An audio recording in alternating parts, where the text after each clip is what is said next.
Okay. Mics are on. All right, live.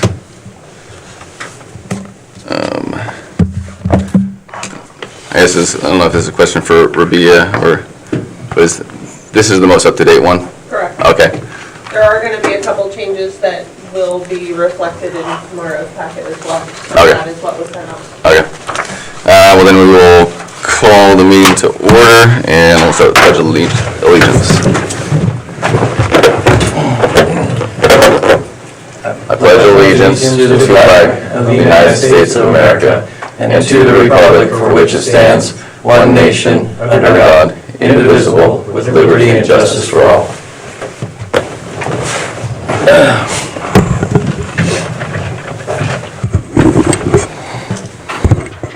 So we'll start with any amendments and then approval of the agenda. Anything we need to add? I have no amendments. No. I'll move to approve the agenda. Second. All those in favor, say aye. Aye. All those opposed? Okay. Agenda approved. Any public comments for today? I did not receive any public comment cards. Okay. So we'll jump right into department presentations. Building department. Yes, sir. Good morning, all. Morning. So, this year we are pretty much status quo from what we were the last couple of years. One difference being that we are a little bit down on our revenue. From last year was a very slow year. This year has already picked up a little bit. We're doing a lot better, but we're still looking at taking $200,000 out of our contingency fund and using that in our budget. Hopefully the numbers pick up and that won't actually have to get used. But that is the balancing of the budget this year. There is no large ticket items, no vehicle replacements. A couple interesting things are happening. Penny Hudgens, my office manager, is retiring at the end of the calendar year. And so there will be some savings there for her salary. But there will be a couple months worth of vacation time that needs to be paid out at that point. So we already have that kind of figured out. My permit tech 2 will be stepping up to become the office manager. So we have that kind of penciled in. I understand there will be COLAs. We can't really deal with that yet as that has not come down the pipe. But we were toying with the idea that we are going to need a new permit tech. I do not have that budgeted because as of right now, unless building picks up, that is kind of, it's something that we kind of need, but not something that we can afford. So it's being held off until things kind of pencil out, or if not, then we'll make do. Can you explain what a permit tag is? Yeah, permit tech.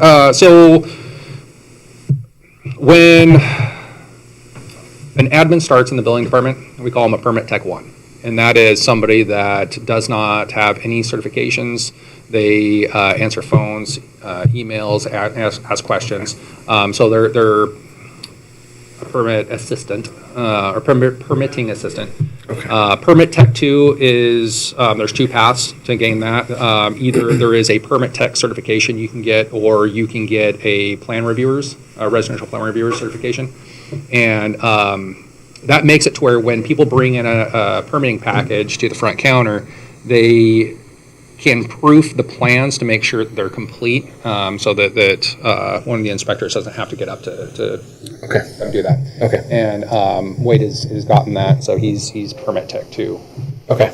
All right. Yeah, permit tech 1's just an entry level administrative. Okay. All right. Thank you. Yeah. So we're looking at which sheet here? Planning sheet? Building. All right.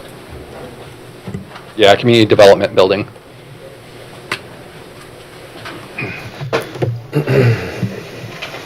Yep.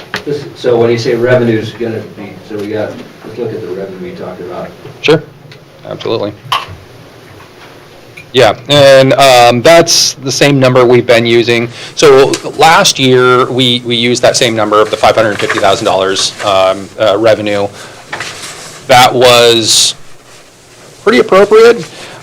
During the supplemental, a couple of our numbers got changed, so we are going to have a shortage on a couple, like two line items. Because it got changed, we didn't, if it would have been left where we had it, it would have been spot on, but the difference is minimal, and we've not used other line items to be able to cover that. But it got changed on us, so it didn't line up with what we had. But yeah, so our numbers are pretty proven. And we have some good data. So when you say you're down, so it looks like we're forecasting 25,000 less. Is that what I'm seeing here? No, that's where it was. Yeah, like I said, it got changed like just last month during the supplementals. But no, the 550 is the number we've been using. It's pretty spot on for where we're at the moment, and so that's what we're running again with this year. But yeah, if you go down to the end, yeah, you'll see the operating contingency. It's dropped by roughly $200,000, and that's because we've brought it back into the budget. So. I don't see that, I'm not following you. Okay, so. 570, 941. Now, if you go all the way down to the very end of the of our budget list here, our worksheet, so it'll probably be on the next page. Or there's a back to that. I got planning, I got building, that's a private stuff. Oh, I'm not sure where your second page got off to. But yeah, it says that our operating contingency is down to $426,228. So, and that is down from $620,000. Yeah. I'm not seeing that either. Let's get us on the same page here, so we're looking at it. Can you pull that over to show him the picture you're looking at? Absolutely, I can. Yeah. So, here's my, yeah, so that's, here's this, yeah, see, operating, where's different? We'll do that. Yeah, because this is We're missing some information here. Is it on the online one either? I got operating contingency here of 570,841. Do you have that? So, yeah. Yeah. We're still PDD on them. Yeah, we don't know on service today.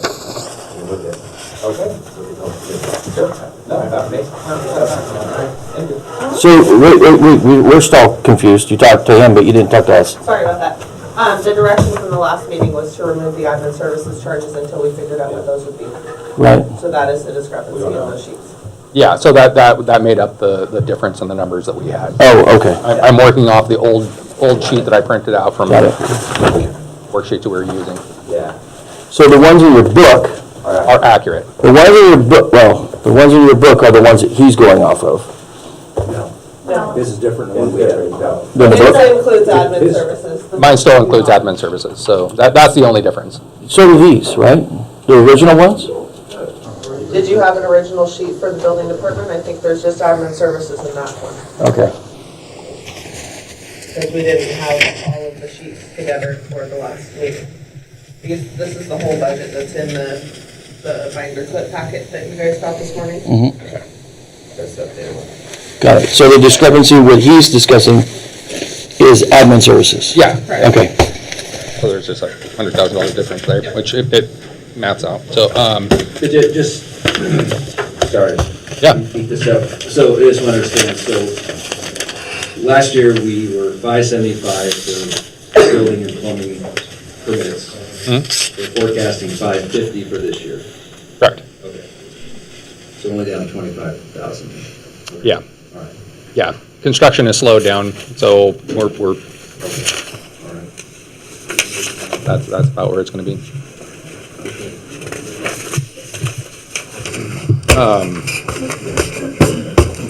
Yeah, so,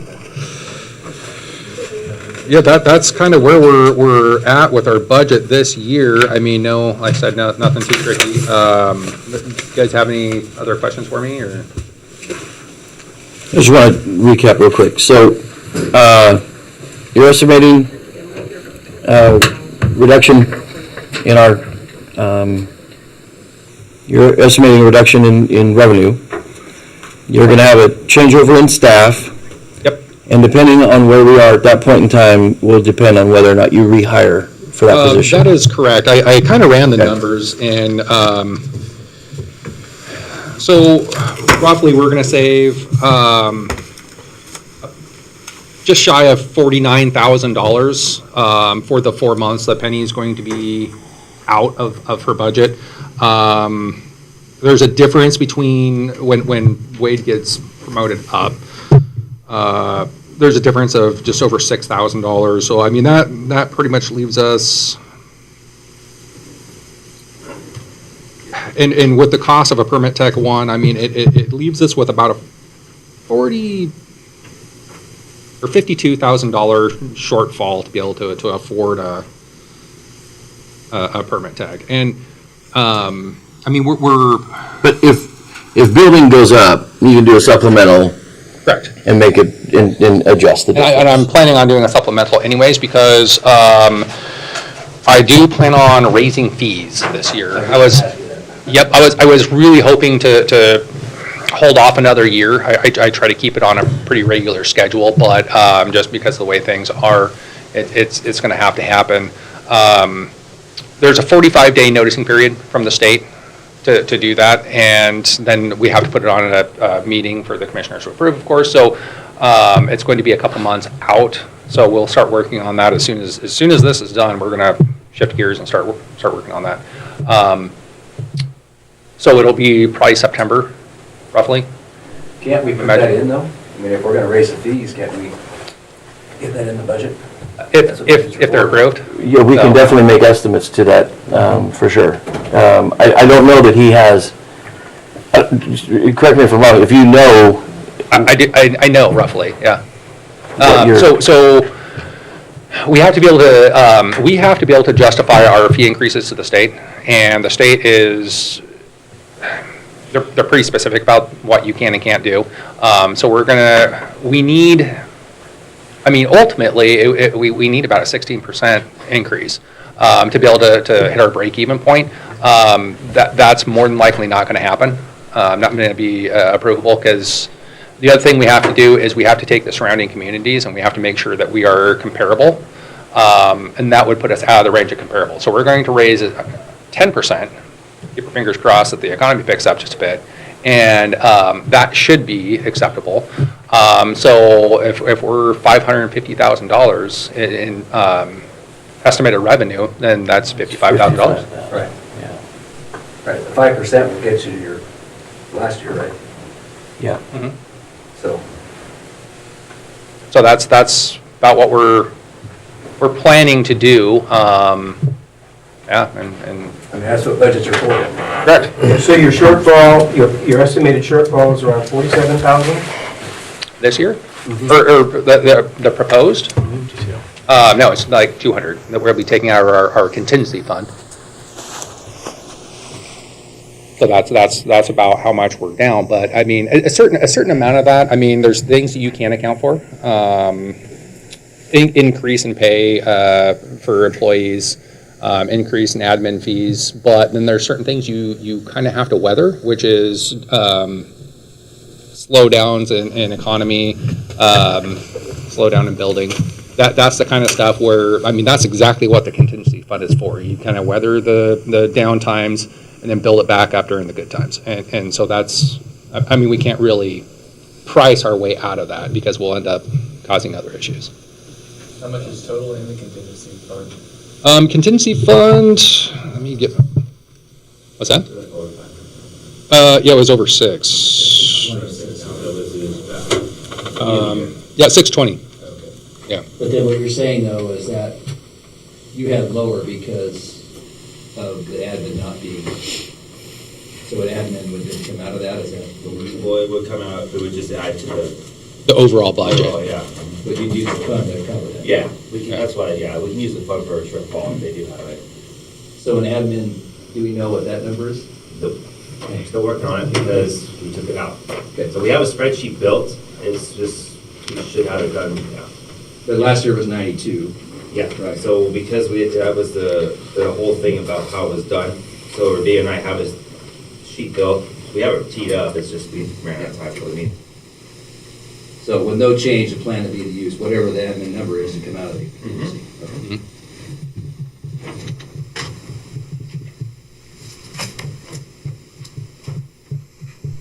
My opinion would be, put in your rate increase, get the budget, get the. Yeah. Yeah, that's the plan. Until is approved and it's proposed. So- Well, I think what Dan is saying is build it in now, and then if it doesn't go through, we can do a supplemental to retract it.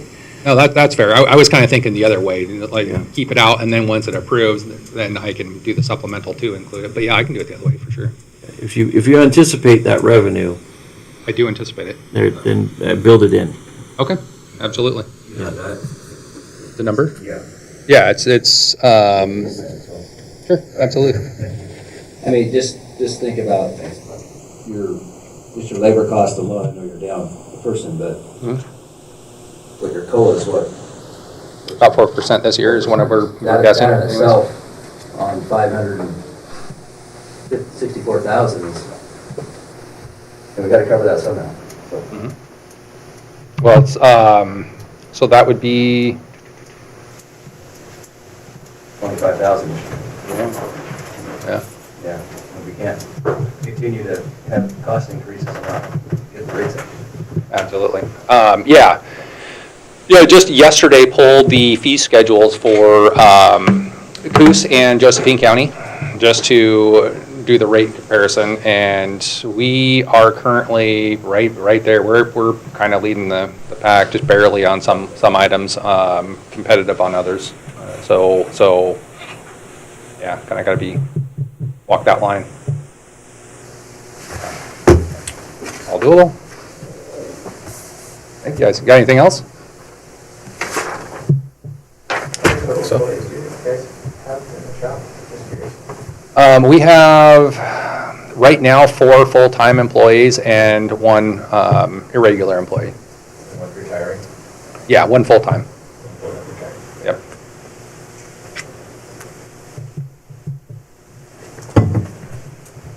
Thank you, Garrett.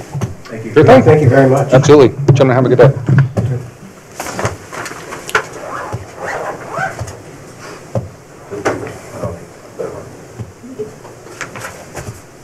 Any discussion in regards to building or any other questions, budget-wise?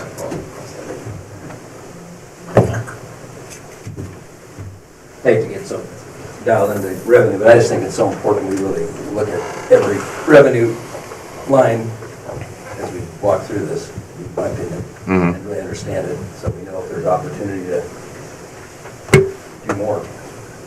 That's the name of the game here, with this budget stuff. Yeah. So, in addition to controlling expenses, of course, but.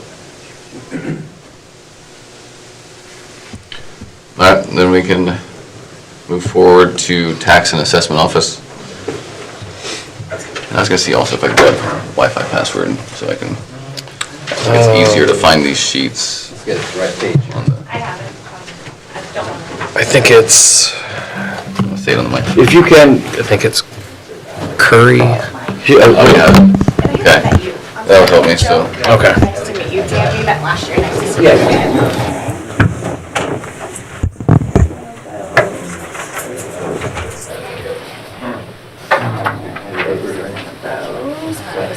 Oh, Curry guest. Oh, I guess that meant. Yeah. I think, oh, I'll be using that. It has to be Curry guest. okay.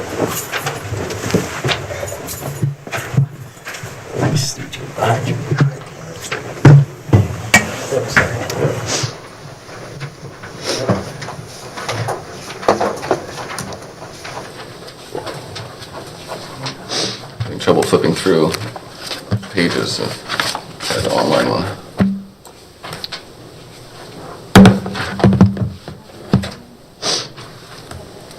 So on the online one that she emailed, if you go to the first page, you could click on these and it jumps you right to it. Well, that's what I was hoping for, since we don't have a tab book, but I'm not connected. Which page are you going to start on? Well, so whatever you guys would like. Assessor, I usually go with the assessor, then tax. Not a lot's changed. I'm going to go over what I did change and why I gave you the packets whenever you guys are ready. And I have one for public record, Rubia. I was just going to go off of it and then turn it. Want to wait for Jay to come back? Sure, and I think Dan was, did you find Assessor Dan? Oh.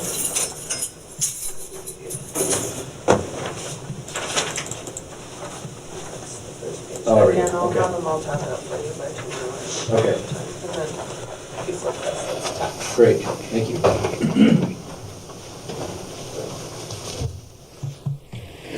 Should we wait for Jay? Up to you. I can move forward if you guys are on time crunch, or you can wait. It's up. Get an ETA.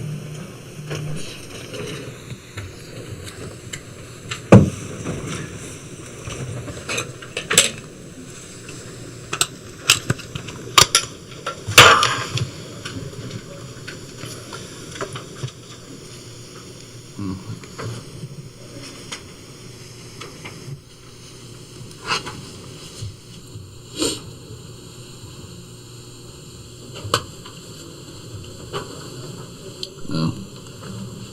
It's not. Sorry, use your restroom. Oh, that's right.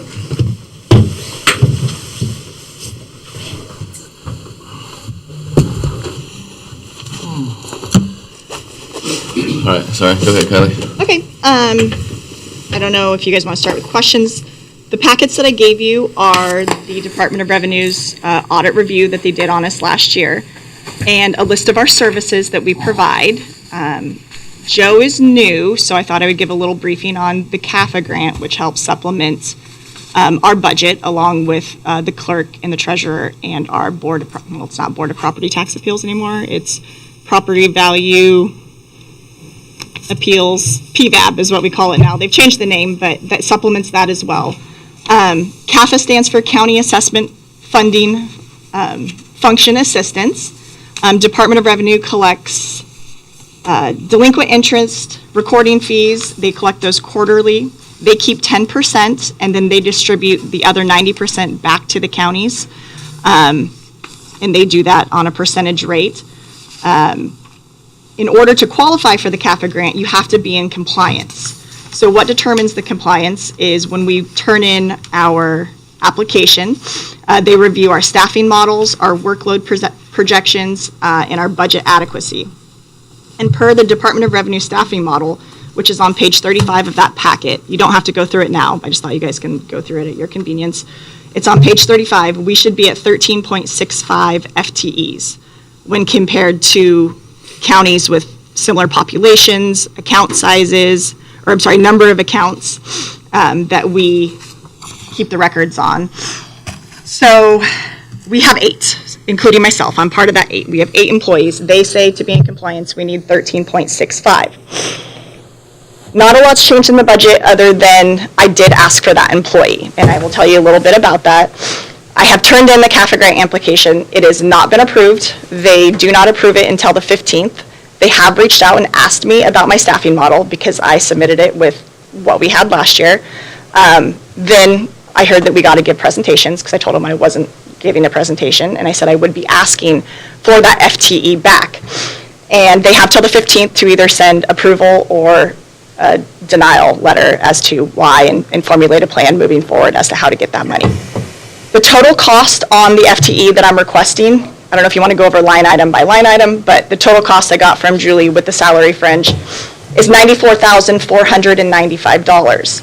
However, if put in the CAFA grant, they would pay back, I used last year's numbers because we don't have this year's numbers yet, $10,018 you would get back on the investment of the $94,495.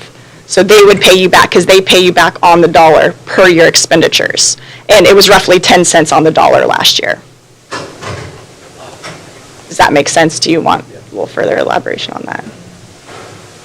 Okay. So kind of your estimate then at the 206 is without asking for that, is that the?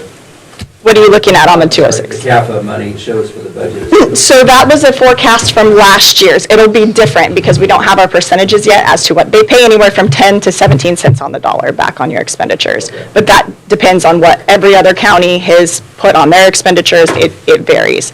I just went ahead so that I was having approximate, I used what they gave us last year.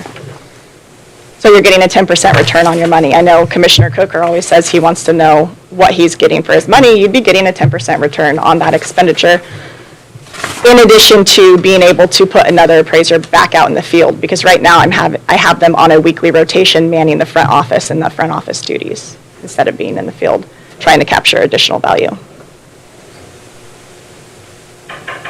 So what you're saying, and Nick, I guess what she's saying, so the budget for 26 with 181, we did better than that then for revenue, looks like, huh? If we're using the 206. That's what was put in there. I don't do that. That goes to the treasurer, and then it gets put in that line item. So that wouldn't be a question I would have an answer to. But.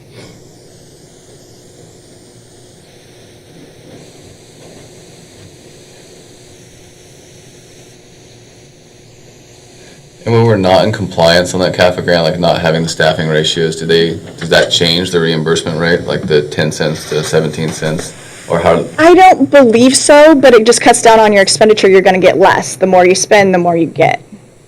So that's the way I look at it.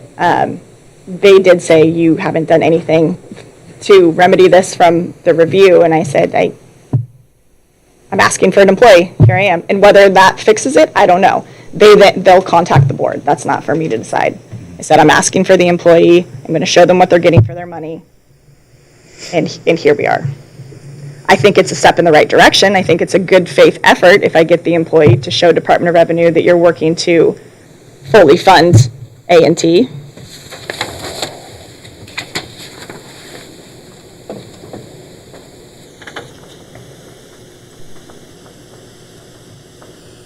And there's a few minor changes in there, like postage. I can't control postage, and we send out tax statements, and that's upwards of $10,000 to $12,000 plus delinquent notices. I mean, we had to raise that.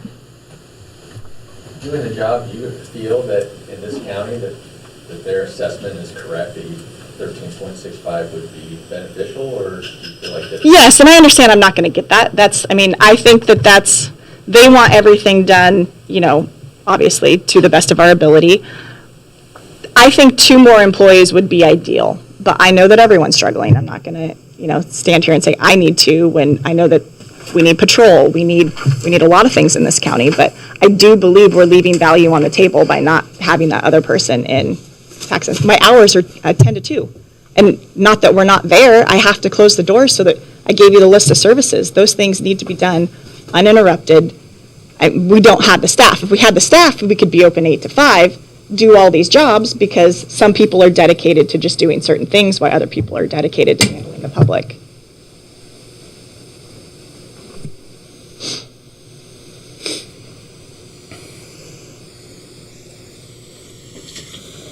I was probably begs the question about, I think we talked about this a couple years ago, I think, but if we're talking about generating revenue with FTEs, have we looked at that? I mean, if we're hiring somebody and they're going to cost us $94,000 and we're going to generate that money, do we have any kind of correlation between that? I mean, are you meaning the payback? We're leaving money on the table. We're not getting as much revenue. If we had more people, we'd get more revenue, right? I think that's what you were. Well, for the districts, unfortunately, the general fund is the general fund. We take such a low amount of that. But yeah, I mean, it's a return for the districts and for us. It's just we only get the 0.59 per thousand. Okay, I got you.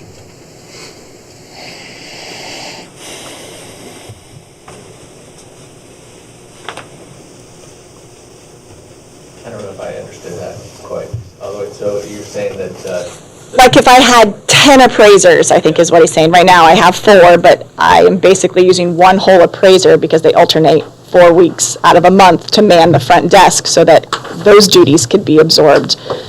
So he's saying if we put out 10 versus the 3 or 4 that I'm using, what would be the return on the money? And I do have a presentation on this, and that's why you do know that. I don't have those numbers now currently in front of me, because I wasn't asking for that. But yeah, there would be a return. It would be smaller for the general fund because it'd be more for the schools because they get $3 per thousand. We get, that's what I think you're asking, Dan? Okay. That's what I was But we're getting 59%, right? Yeah, No. 0.59. 0.59 cents, 6%, Yeah, 6%, yeah. on average. Yeah. Yeah. Plus, Measure 5, Measure 50 really regulates, it determines what they're capable of doing in terms of raising appraisal value. $10 cap and a $5 Yeah, cap. so it's, yeah. I mean, she's benefiting the cities and, everybody, right? I mean, it's just school district, the Every taxing district, all of them, libraries, everybody. yeah. Okay. What do you, it's 94,000 each one, do you feel that for? Well, that's an entry-level position. That's just a senior department specialist. I need a front desk person. If I could get a front desk person back to help with those admin duties, I could put another appraiser back out in the field. They're certified through the state to do this type of work, and that's what's going to be generating value. Right. And just taking the workload. We do not have enough employees to do the work of those services, and it says in the review, that's why I gave you a copy, Right. that where we're falling short. But you can only do what you do with what you have, and it's turning the tax roll, collecting the taxes at this point, doing exemptions. So if you freed up somebody by bringing in a $94,000 employee, that person would then probably generate more than $94,000 for all the districts in our county. Well, I don't want to speak on something, but in theory, you're putting more time in the field, which is where you're capturing value. So if we talk, we wouldn't be able to do a losing battle, is what I'm hoping. Every time we put somebody out there, I hope that the 94, it would generate more than that, because then all we're doing is building Well, our expenses. maybe you can explain what actually triggers a new assessment, because, If they get building permits, if everybody followed the rules and they got a building permit, we're notified. And then When you we're can- notified, we send an appraiser. We are doing a reappraisal cycle, where you start on one end of the county and you go through. Everybody says, aren't you behind? That has been thrown out since Measure 50 came in 97. There is no cycle. We try to give a prediction as to when we'll be at one end of the county, do the whole thing and follow back to where we started. Right now, with 4 appraisers, well, 3 basically, because one is being taken off to man the front, we're on like a 6 to 8 year cycle. I believe that that's where we're at, but there is no mandate saying you're behind. I hate when people use you're behind. Those regulations don't exist anymore.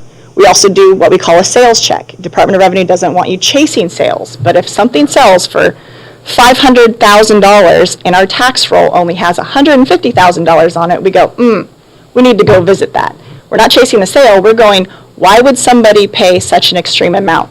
9 times out of 10, there's a garage that we didn't have, an addition that we didn't have, because they didn't get building permits. So we would then capture that value, put it on the tax roll, and that generates funding. So, but, correct me if I'm wrong, so Measure 5, Measure 50, determine the 3% annual increase. Measure 50 does. Measure Measure 5 50. just puts a cap on $10 per thousand. It has Right. for government, 5 for education. Right, okay, so Measure 50 determined the 3% increase in tax, captured tax per, so if a home had no alterations, no sales, just it was, back in 98, it would just, you couldn't increase its estimate. It was 97 values less 10% for Right, everything. so you can't go in arbitrarily just assess that property now and increase it. No, That's the unless there 3% was some sort of, threshold. neighbors love to call on each other, and we say, we don't do that. But if we think, in my opinion, if someone said, I want you to come look at my property, or I want you to look at this property, we look at it and we determine that the value is incorrect, we're gonna fix it. You're I gonna mean, adjust that's the job. But no, we're not just out there looking for like, I guess I'm not sure what you're trying to say, but like. Well, I'm just saying, you can't arbitrarily just go No, increase somebody's no. assessment because it hasn't been assessed in 5 years. Right, if it's in our area, yes, that's what we're doing, and we go door to door to door to property, Right. looking for But that. Measure 50 really puts a strangle. Right, because it on can your only go up ability. 3% unless there's Can an only- exception. The exception, though, is building without a permit, something that's not on the Right. tax rolls. That's what I was saying. Yes. So if a house was, nothing was done to the house, it hasn't been sold, it's been in your family, it started in 97, it literally can only go up 3% a year. They can't go arbitrarily well, but real market value's gone up considerable. And that will go up, but your assessed will not. Right. Yes. Okay. That's what I was trying to get at. And I was just trying to get at the return per employee, and then also looking for efficiencies.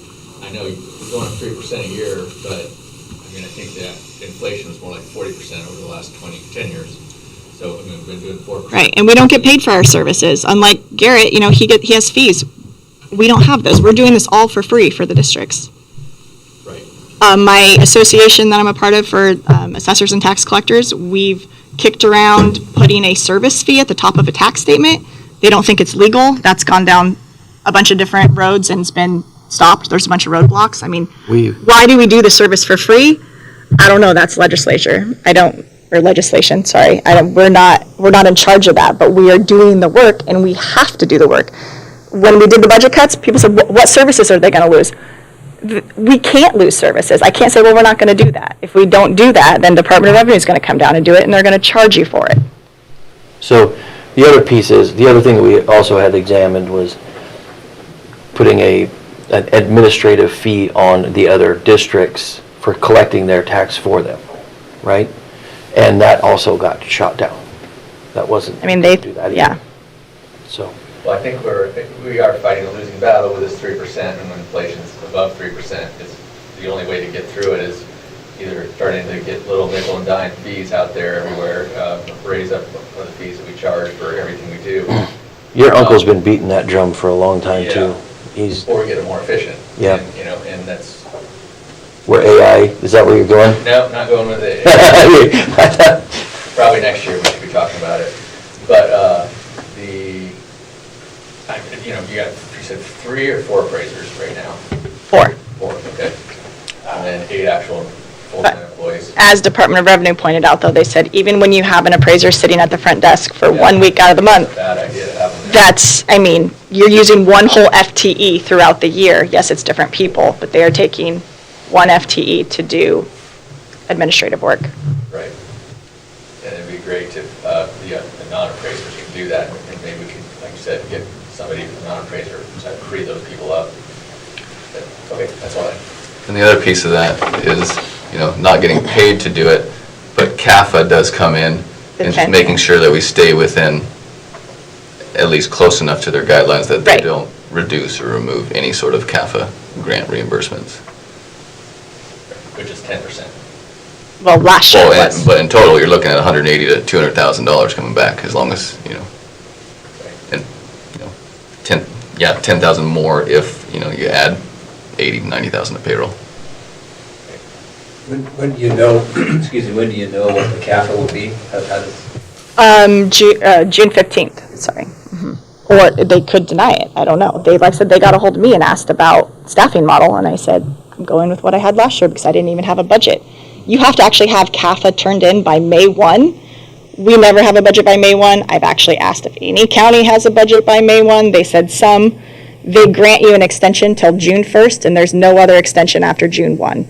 So we went with last year's because I have to have it signed at a meeting and we have to have it into them. Then they will send a certified letter that goes to the commissioners, and I get a copy of it saying what the rate is, if we were approved, if we were denied. If you're denied, they do set up a plan as to how to move forward on that, but that's between the board and Department of Revenue. You mentioned the state doesn't want you chasing sales. It's called chasing sales. Like every time something sells, showing up there and saying that you want to do a reappraisal on it. But if there's huge discrepancies in the tax roll and the price, you can go out there and make sure that everything's accounted for. On an annual basis, have you, in your experience, do you perceive there's meaningful implications associated with the coaching not to chase sales? Is there a decrement to the revenue that we bring in as a result of not getting this? I don't understand the question.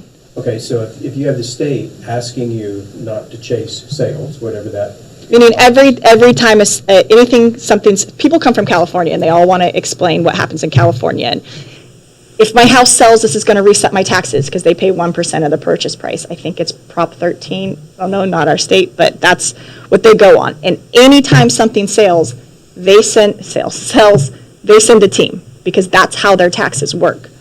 We don't, but we do go out and check out things that have some Additions. yes, that have that Building permit. trigger a flag. A lot of times it's because they didn't get building permits. Like I said, if everybody followed the rules, we wouldn't have that issue.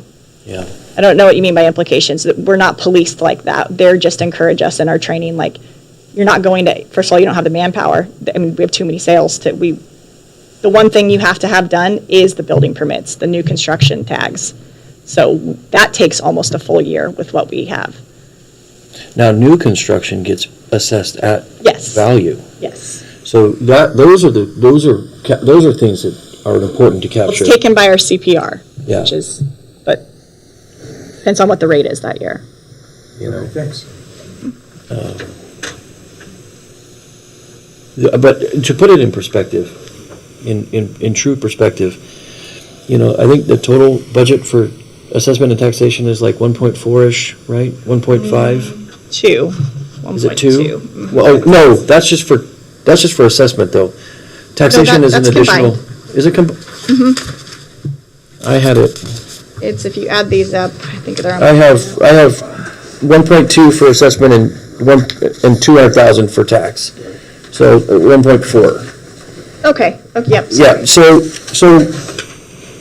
to put that in perspective, it costs us 1.4 to go out and collect 2.4 million that's our general fund revenue. So it costs us almost our entire general fund, not entire general fund, but the majority of our general fund to go out and collect taxes.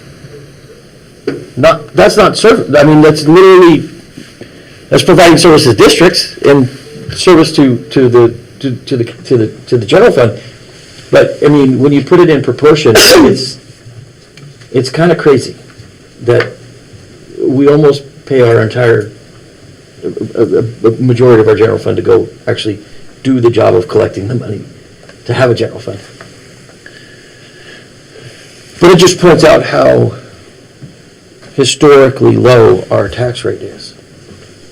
Because they're collecting, over 30, how many millions are you collecting? 60-something million. In total, but it costs us about 1.4 to collect 2.4. And that's not all we do. If that's all we did, that would be one thing. But there's other administrative tasks that have to be done in that office that is not just assessing and collecting taxes. Right, but I'm just saying, like, if you look at the purpose of the service. Yeah, I understand the point. Yeah. Yeah, it's costing more than it. Produces for the county, but not for the county government, not for the county as a whole. And I'm sure the assessors, I actually just had a guy come by my place within the last 2 years, and because we've done siding on it, walked around and said, oh, looks like they've done a lot here. Well, he better not. Siding and roofing is considered general ongoing maintenance. So actually, you don't pick up exception for that either. We walked around the house, I showed him that the new siding was on, they walked away, the new assessment was done, and there's no change. Okay. Because it was just siding. But they came over pretty quick to see that, once the siding went up. But they were at my place for the building permit too, real quick. Yeah. Because those have to be done before roll turn. So it's like those. I mean, I don't even think we had it. So I hope I got on the record for your thing for the, 6 year or whatever it takes to go from one end of the county to the other. Because, I mean, they were there really quick, which is great, because they're doing their job. And it was really, like I said, it was quick because they figured out there wasn't anything to change.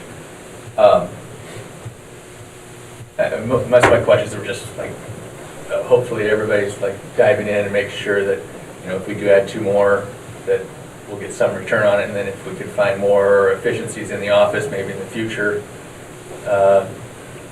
again, we'll talk about it when it gets a little bit more stabilized with adding some type of AI agents or something inside the office. Hopefully the state will bring that stuff down to you guys. But But just getting more efficient and making sure that we're getting the best we can out of the employees we have, because with our county and the budget we have in our county, I don't see that we're going to be bringing up a lot of extra money because there's not a lot of building going on right now. So, can I just recap real quick? So, fairly status quo with the addition of an office staff. Yes, didn't ask for any major things. Postage. Okay. The only line I have a question on would be the software. Is that licensing fees or? Yes. Oh, and yeah, thank you for pointing that out. Yes, I'm not in control of that. I had a 5-year forecast when I first took over for Jim. I asked for that for the budget, and we're at the tail end of that. So we went with the 150. It was close to 130. Hopefully I'll get something soon from them. There might be some wiggle room, but probably not. It just progressively goes up. That's their licensing fee? Yeah, that's what we just pay annually. We're done with the implementation. That's all been paid for. We did that in increments, but this is just to have the product. I'm seeing that across like every department, pretty large licensing fees for any software that we use. Yeah. They do have an awesome storage base, which we have been utilizing. We're getting rid of what we call appraiser jackets. Sorry, I'm probably taking too much time. Appraiser jackets, we have scanned those in, uploaded them to our software, and they're storing them for us, which is pretty incredible. I mean, that we don't have to pay for any sort of like extra storage, so that now everything can be accessible online. It's taking a long time because we're scanning them one by one, and there's 23,000 of them, but. Yeah, so ongoing, that is what the annual license fee is, the 150. Yes. Yeah, for a reason, okay. Okay. Any other questions? Thank you. Thank you.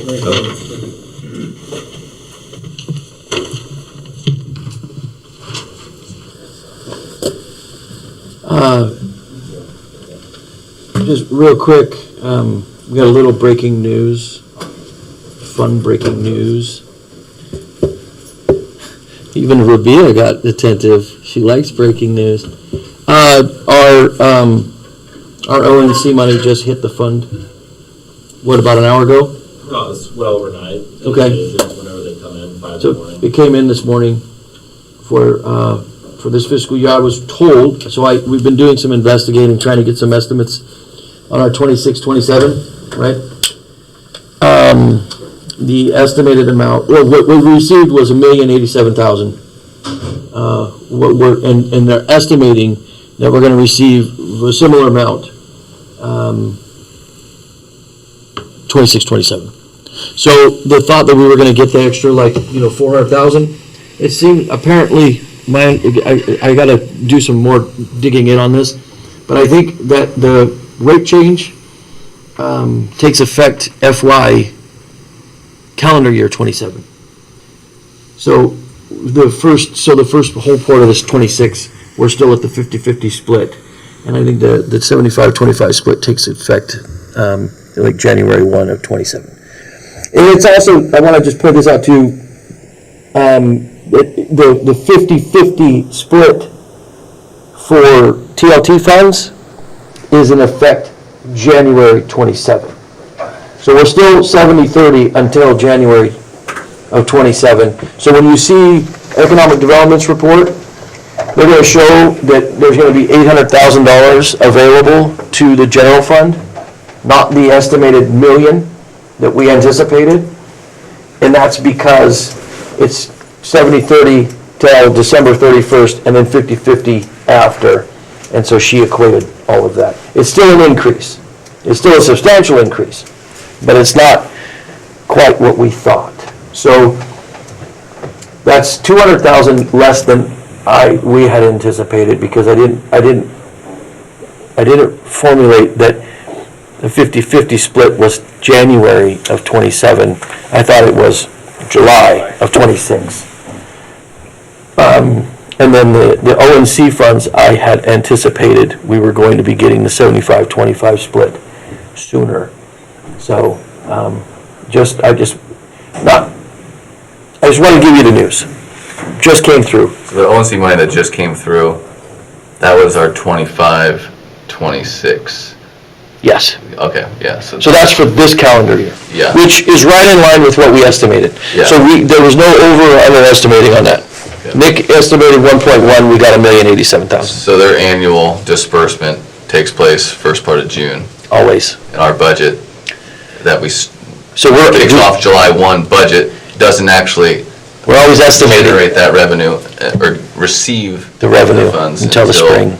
June 1 or June. Generally, it's a little earlier in the spring, but I think with the change in the Department of Interior and some of the things that got slowed up with budgets in the federal government, it kind of kicked it back. Typically, we receive these mid-May, early May, but I think some of the other things, so some of the other things just slowed it down. But, Like this year, we got SRS from previous year in April, and we got one in May. yeah. So there are two kinds of SRS. There's O&C, which goes to the general fund, and then there's Forest Service, which goes to roads and schools. And the roads and schools was paid back in arrears.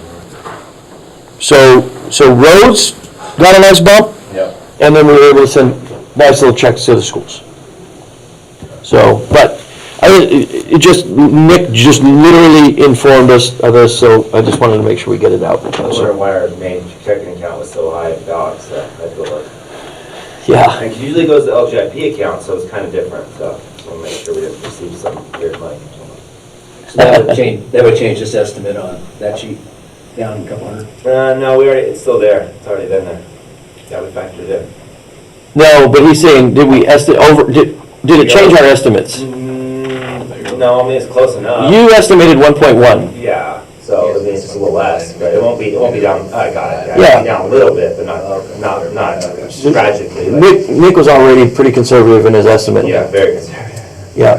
The one I would double check is you estimated the 800,000 for TLT too, because you talked to Miranda. Revia did, yes. Yeah, okay, so that one's accurate too. That one, I'm not too educated on that, so. Yeah, that one's, so we're actually, we got accurate numbers. Okay. I'm just, so confirming that those are, some of the anticipated revenue that we were hoping that was gonna increase, Nick was conservative about and he was correct about. So, maybe just looking too far forward, but starting next year, we got 1.1 this year, we're expecting 2.2 probably next year if we go from 25 to 50%. No, they said that next year, they said what they told me and Nick this week was anticipate a similar amount next year. Because they don't have the timber contracts out yet, so they don't know how many board feet is estimated to be harvested.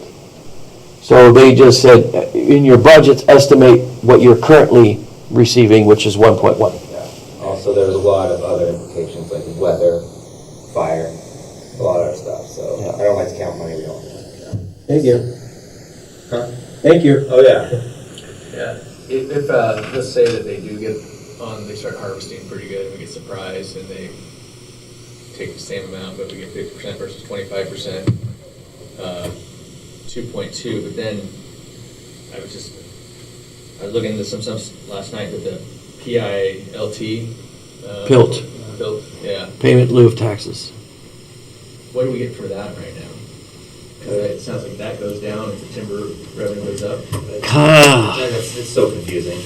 So kind of. Yeah. So Pilt has been in place since harvesting has gone down. However, there's been years where there's been no Pilt because it requires one of our legislators getting it into an appropriations bill. So, Wyden has been fairly good because he was one of the original authors of SRS. So he's been pretty good about getting Pilt into appropriations, but there's been times when it's got kicked out. So it's just one of those really, really, really difficult ones to anticipate. It's typically about the same amount each time, like $900 and some thousand. But But there's times, yes, it's confusing because it comes, I mean, by its name, payment in lieu of taxes. because we have so much federal land, they try to offset it. And so we plan for it, but there have been years where there's been a mass scramble because it was like PILT didn't get approved. Just like last year, SRS didn't get approved. Yeah. Well, and I could be off on what I was reading about it, but because I was curious and I looked into it, and they were saying that it gets offset, like if our timber revenue, let's see, goes up, then it comes down. It comes down to a base that they said 50 cents an acre of the federal land, which is 640,000 acres, so it's like $325,000 a year. It can. It can't, if it's in a bill somewhere. But I'm just saying, even if our timber starts to really go up. And our PILT goes down? Our PILT's gonna go down, so I mean, They were net zero? well, it won't be a net zero, it would be, Basically, if you're counting both of them, you're double counting revenue, which I've kind of thought O&C and PILT were almost the same account, that either you got O&C or you got PILT. And if we count both of them coming in each year, you're counting ghost revenue that's not actually going to arrive. Yes and no. So this is where it gets confusing, what Nick said. So we have to elect, every 3 years, we have to elect whether we're going to receive BLM SRS or whether we're going to receive timber receipts. Now, in this last election where we had a choice, it was really getting close to where timber receipts were going to be more than SRS. But they haven't been. So last year, when they didn't send out SRS, that's the year we got an actual timber receipt payment of $947,000. But normally, we've elected to take an SRS. Now, with the new changes, and the new BLM director, and the new Department of Interior allocations, we're going to, in our next cycle, which I think is next year, we're going to elect to be taking timber receipts over SRS. And at that point, that's when it's going to get interesting with PILT. Because I think PILT comes if you're receiving the SRS funds. so the timber. That's basically, SRS would be in lieu of, right? So you're not receiving the timber receipt, you're receiving this specified amount to make up for the timber receipt. But you do receive both, Nick. It's not one or the other. It's going to be interesting when we start to receive actual timber receipts on how the PILT goes from there. But it was originally based on historical Yields. yields, right? Well, kind of. And then it scaled down, right? Yeah, it's scaled down from there. So sustainable yield, what Dan is talking about, so in the totality of the BLM lands, sustainable yield is 1.2 billion board feet. So, right, and we did just under 200 million last year. So we would receive 6 times our timber receipts, which is what we used to do. But when they put in the new Northwest Forest Plan, they reduced the eligible land to be harvested to 20%. So now they're doing sustainable yield on the 20% of land. That's what the new administration is looking to remove. They want a whole new forest plan, and they want to open those lands back up so the sustainable yield, which is in our contract, more correctly reflects the land that is available to actually harvest. That's what's going to change the game, you know. So, yeah. And then they built all those little calculations like Dan was just mentioning off the 20%, not the totality of the land, which is what it should be. It gets more confusing every day. I guess to tie that all back to the original is that we should probably be conservative on what we're predicting for our O&C payments based on that split not happening until 27. Yeah. I agree. Oh, 100%. I support that entirely because it is not in our control, and it is very unpredictable. That's why, you know, Nick estimated in our budgets 1.1, and me, I was mentally estimating 1.4. But his estimate is actually going to be correct. So I need to scratch that from my mental. So there are a lot of the things that we were looking at, trying to get out of triaging, I don't think is going to be capable of happening through new revenue. I think it's going to have to be if we want those things, it's going to be cutting other areas, which is something we probably are going to have a really difficult time looking at. So, Instead of thinking about building my own business, I'd just much rather be running underneath my revenue than above it, you know?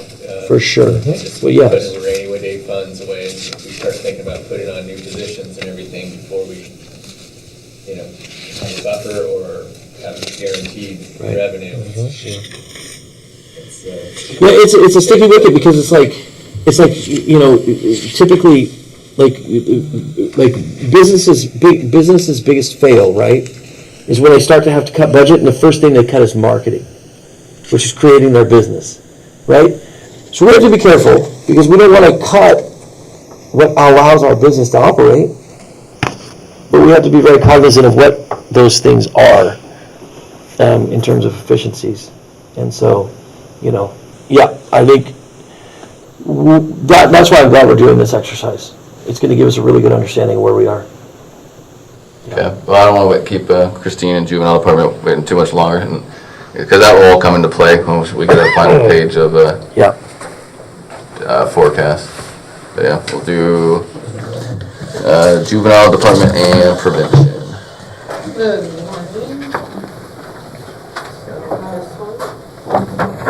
Organizational charts for everybody.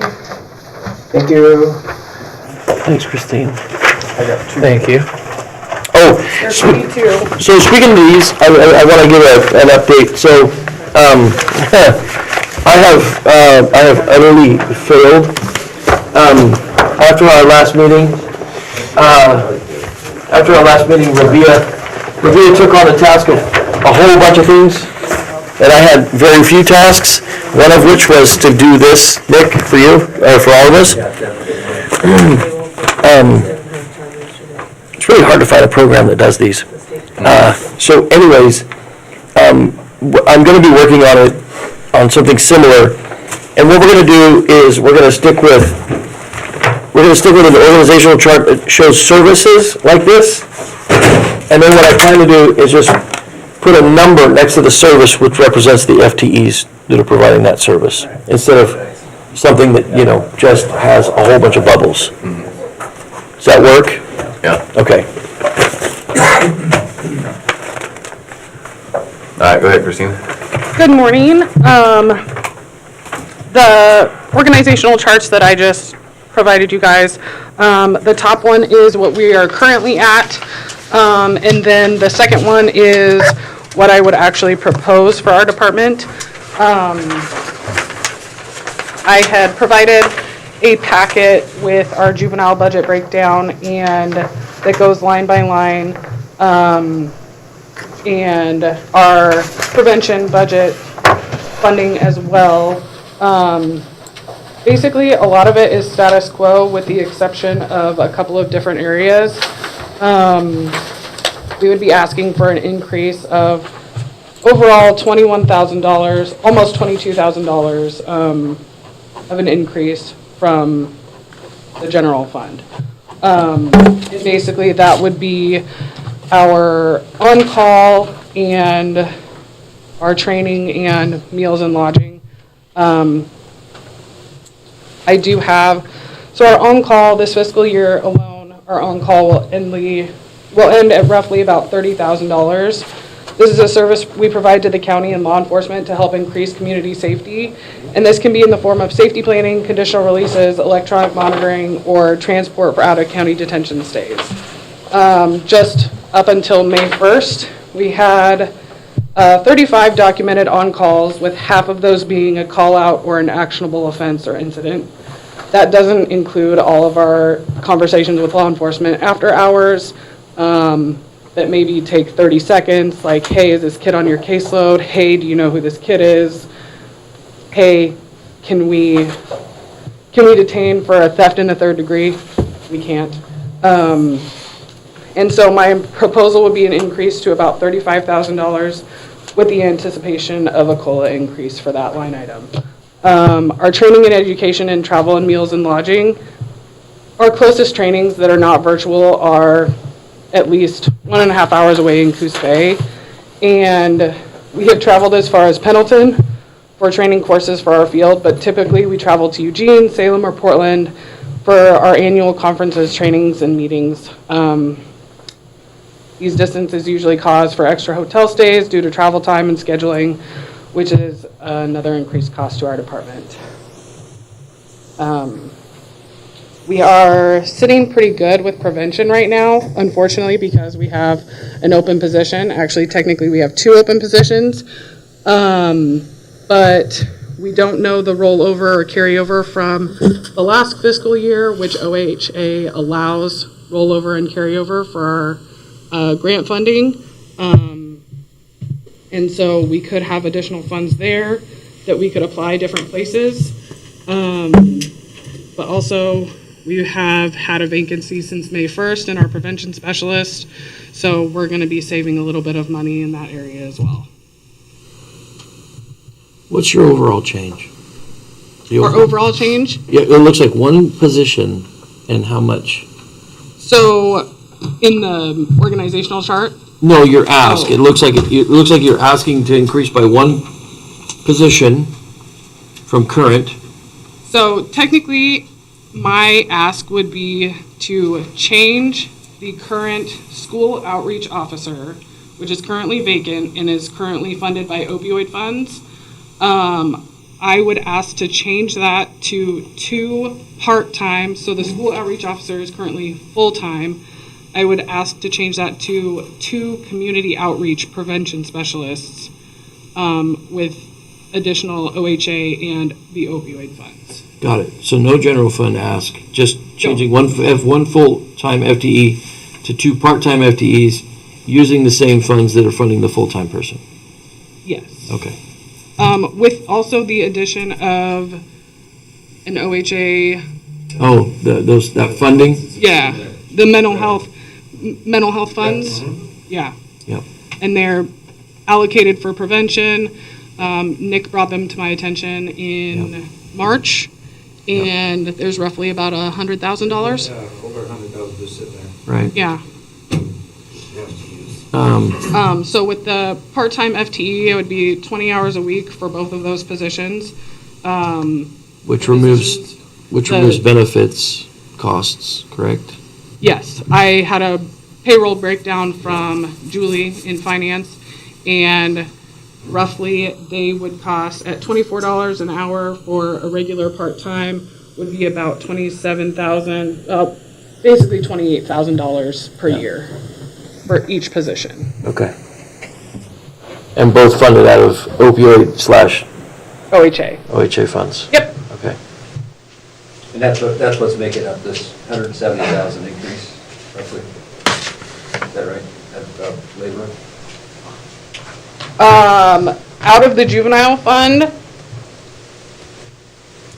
what line are we looking at? I'm sorry, I'm looking at. Sorry. So we had 469 for 26, and now we're proposing 640 for payroll personnel services. Actually, that increase would be, so historically, since I think 2015, 2016, correct me if I'm wrong, Jay, we've had a contract with ODOT to do litter patrol during the summertime.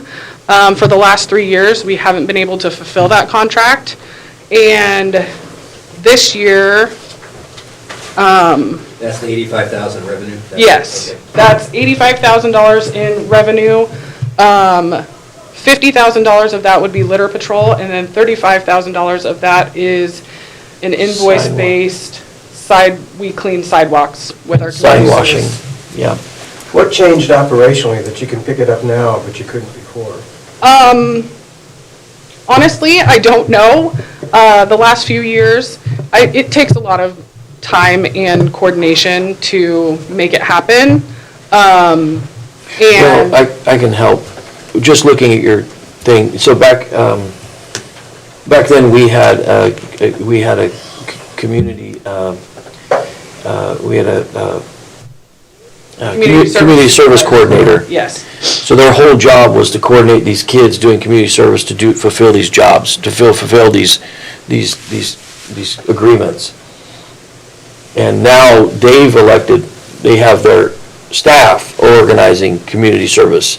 Because we lost our community service supervisor in 2021, 2022, and it went down, well, actually, it was full-time, went down to part-time, and then that was actually Waylon Summers' position. He was part-time community service, part-time parks coordinator, and then we lost him fully in 2023. Yeah. So we no longer have a community service coordinator, and so it's been tough to pick that program back up, just with the staff that we have. And they also used to have parks, Yes. which was an additional revenue. Additional revenue and additional FTE. So it's a great program. The OHA funding that Nick said that was a possibility for tapping into for these couple of positions, is that annual funding that we get from OHA, or is that a one-time funding that we just have sitting there not being utilized? So it's my understanding that it's been accumulating over the past It is annual. 5 years. It's annual. Okay, because I don't want to create a it's not- position without. It's annual, but it's not a lot. It's not a ton. So it's like, Yeah. my recollection is between $20,000 to $30,000 annually, Okay, which makes sense if you go the part-time route, because that will cover that. okay, yep. And that's why I went part-time, mostly so we have more bodies in the office, and so we can save on personnel services. So it could be, it's a sustainable position through OHA part-time. Yes, Yep. and if we get increases with the opioid funds, or we get, in 2027, in the fiscal year 2026, or 2027, 2028, we have the opportunity to increase our Element 76, which is our tobacco compliance. We've been tapped by the state to perform those services for other counties, and we're looking at an increase of at least $20,000 to our Element 76, so that could supplement it in the future. Okay, thank you. Okay. So just so in this budget though, we're not asking for more, we're just gonna supplement the one with I don't think, you're not asking for any general fund additions, just No. these, the OHA and, The only thing I'm asking for the general fund is about $22,000 more to cover the offset in costs for the additional on-call and training.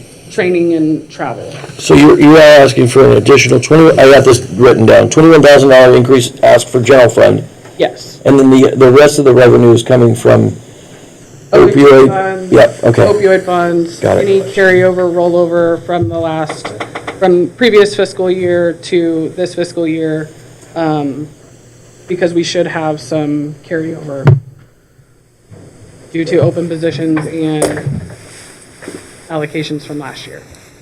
So what's making up the 170 difference there? I understand we got costs going up there. So Last 35,000 is the on-call, I see that. I'm sorry. 30, so we're asking for 34,000 irregular. She already had on-call from last year. The 34,000 in irregular would come, basically the ODOT contract would offset that. Okay. Also, the 2026 budget was adjusted in supplemental to account for any unfilled positions, and so that number came down if they didn't use it. So if there was a position that was unfilled throughout the year, that total line was dropped, And because that wasn't actually spent. we had a probation officer vacancy from June to October of 2025. Okay. Still missing something in the 170, sorry. Can you walk me through that some? I'm not seeing where we're, It's because the 2026 budget column on that sheet reflects the revised budget, and the revised budget changed that personnel Because they had vacancies, so they took the money out due to the vacancies, which dropped it overall. So the originally adopted 2026 budget would have been higher than you're seeing there. So yeah, the budget that we're seeing for personnel for 2026 of 470 was actually last year higher, like 550 or something like that. At the beginning of the year to account for all the open positions. Okay. They didn't. But when we did our supplemental, we reduced it due to vacancies. Gotcha. Okay. Yeah, basically any changes you see from that is just, basically, if they didn't use it, we took it away. Yeah. Which, And that is part of the transfer in, that's accounted for in the 490 of non-departmental coming in? Is that just rolled into? But I guess if we didn't use it, Yeah, we moved it around. when they don't use it, it goes into the rollover fund. yeah. Yeah.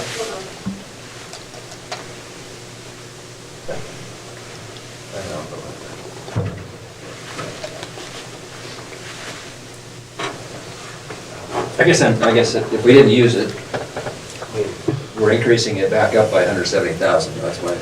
Well, so maybe we're just keeping it status, or keeping it what it was last year Okay, in terms of budget. okay. The 2026 real reflection is with their 2 vacancies they currently have. Right. So that's, I think, the discrepancy. That 170 factor in the way. Well, I think what Dan's getting to, yeah, it's not really, there's no way to track it. Oh, We can't see it. We get, the ODOT contract adds 60,000, or more. Or, sorry, yeah, never mind, that's not 20, that's 2. Yeah, adds 85,000, but the other 100,000 is a rollover that's just appears. Right.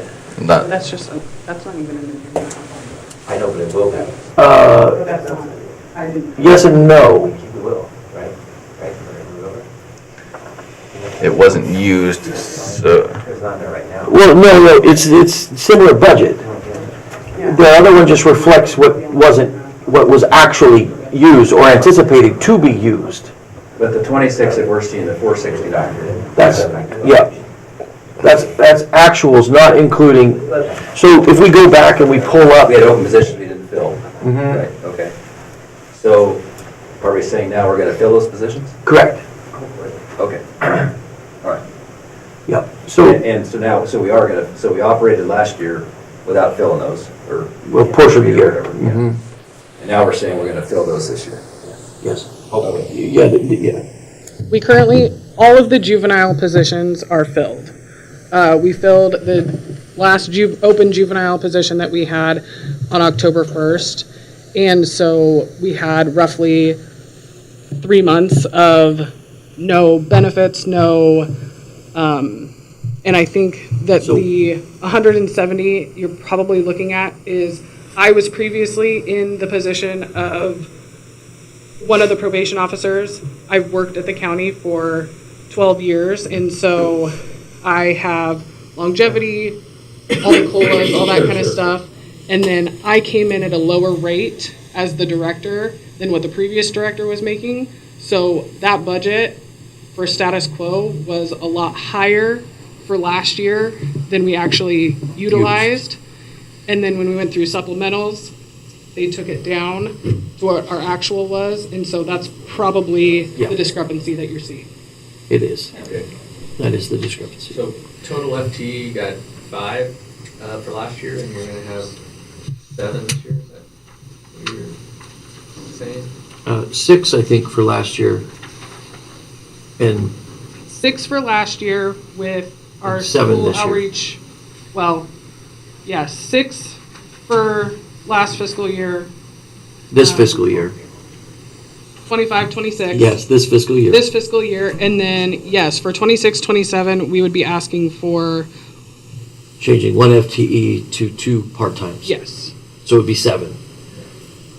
But Six total, 7 But individuals. these vacancy spots here, you said now are filled already. In the juvenile department. So we are a very unique position, department, because we are funded. We have, when when public health was no longer in the county, we took over the prevention department.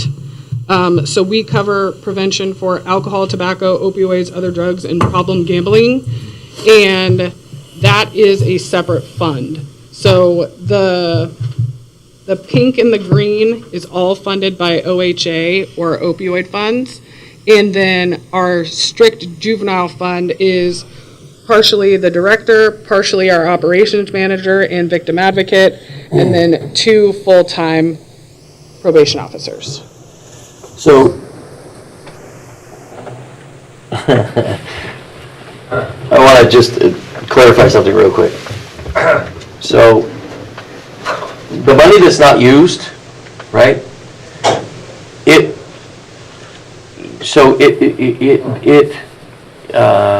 goes into our annual rollover In the general fund. in the general fund. Right. It's not, it doesn't go to a restricted department unless it's restricted. Then it rolls over to that restricted fund. For instance, a lot of, like buildings rolls over into their own contingency, right? Because they're a self-funded department. But general funded departments roll over into basically back into the LGPI pool.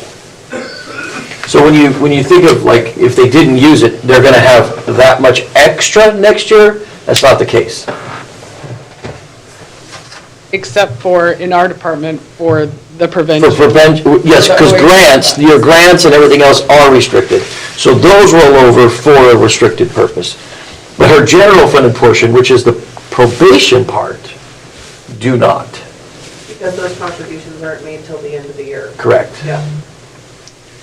They just go back into a big pot. So where are the other 2 employees then? I'm looking at this one, I've got names on 4 spots, and I don't need names, but I'm just curious. On which one are you looking at? No. The new one? Yeah. So you get your top one, you have Amy, Jesse, Lena, and then vacant. Yeah. In prevention, community outreach, in your 2 community outreach positions. So that's what you're proposing. Your other one has a school outreach vacant and a prevention specialist vacant. Yes. And those are currently vacant. Yes. So what she's saying is probation is full. Prevention has openings. Right. The probation's got 2. So, it's a important distinction because probation is mandated service. Prevention is not. So when she says we're full in probation, that's when she's saying we have all of our probation positions filled. She has 2 prevention positions available. Right. Yeah. Which, Where would they be? Where would these 2, the 5th and 6th FTE? They'd be right here. They'd be right there. These 2 are the part-time positions that I'm proposing. Okay. And then this is the one that we have full-time funded right now. Full-time funded, there's people in there. We do not currently have a prevention specialist. But I think you said 6 FTEs, and this year you're planning on 7 when you had the 2 halves. We had a prevention specialist until May 1st. she just, She just left. Okay. Okay.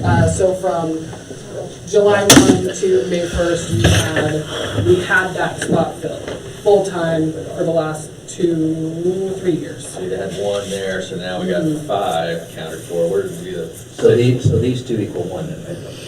yeah, those are your 2 I thought this was half-times. gonna be in the futures, the 0.5 and the 0.5 would be these 2, right? Yeah. This would take it up to a total of 7, but And this is what we currently have. We do not have a school outreach officer. Currently budgeted for, okay. if that helps, Joe. Okay. We're budgeted for 6. Currently, we're budgeted for 6, but we only have 4, and next year we're gonna budget for 7, but we're gonna only have Well, 6. no, you just don't have all the positions filled. And again, it looks different because it's not all coming out of the general fund juvenile. We have this is the other half. Right. So this would cover the other half, but the other OHA funds, the mental health allocation is not in the budget because the board has to approve that that allocation goes to the juvenile and prevention department before we can account for it. Which is what we're moving over in this next fiscal year. I think where it got confusing is when you said all of my positions have been filled since October, and it's showing, Juvenile, yeah, on the juvenile side. Yes. But I think we weren't differentiating the two. it's hard when we have two separate budgets that Yeah. we have to. So prevention is wide open. Prevention, well, Juvenile is pretty solid. prevention is wide open, but Amy and I are covering those positions Right. in the meantime because we can't just let those contracts go Sure. because we have almost $200,000 in contracts for the next year. Yep. And so how that happened is, so Christine and Wendy, her predecessor, when the county handed over public health to the state has been triaging public health in our community through different vendors and different counties. But when it came to prevention, the state reached out to Wendy and Christine and said, will you guys take on prevention? So why she says, so back when if I would have made that statement, it wouldn't have made sense back when I was the director, because all I had was juvenile. But they have adult prevention as well, not just juvenile prevention. They have all county prevention. So gambling, all of it, right? So that's where that money's coming from and those specialists are coming from, which is making more sense now when you said, I'm full on the juvenile side. So, because they don't count prevention as just juvenile prevention anymore.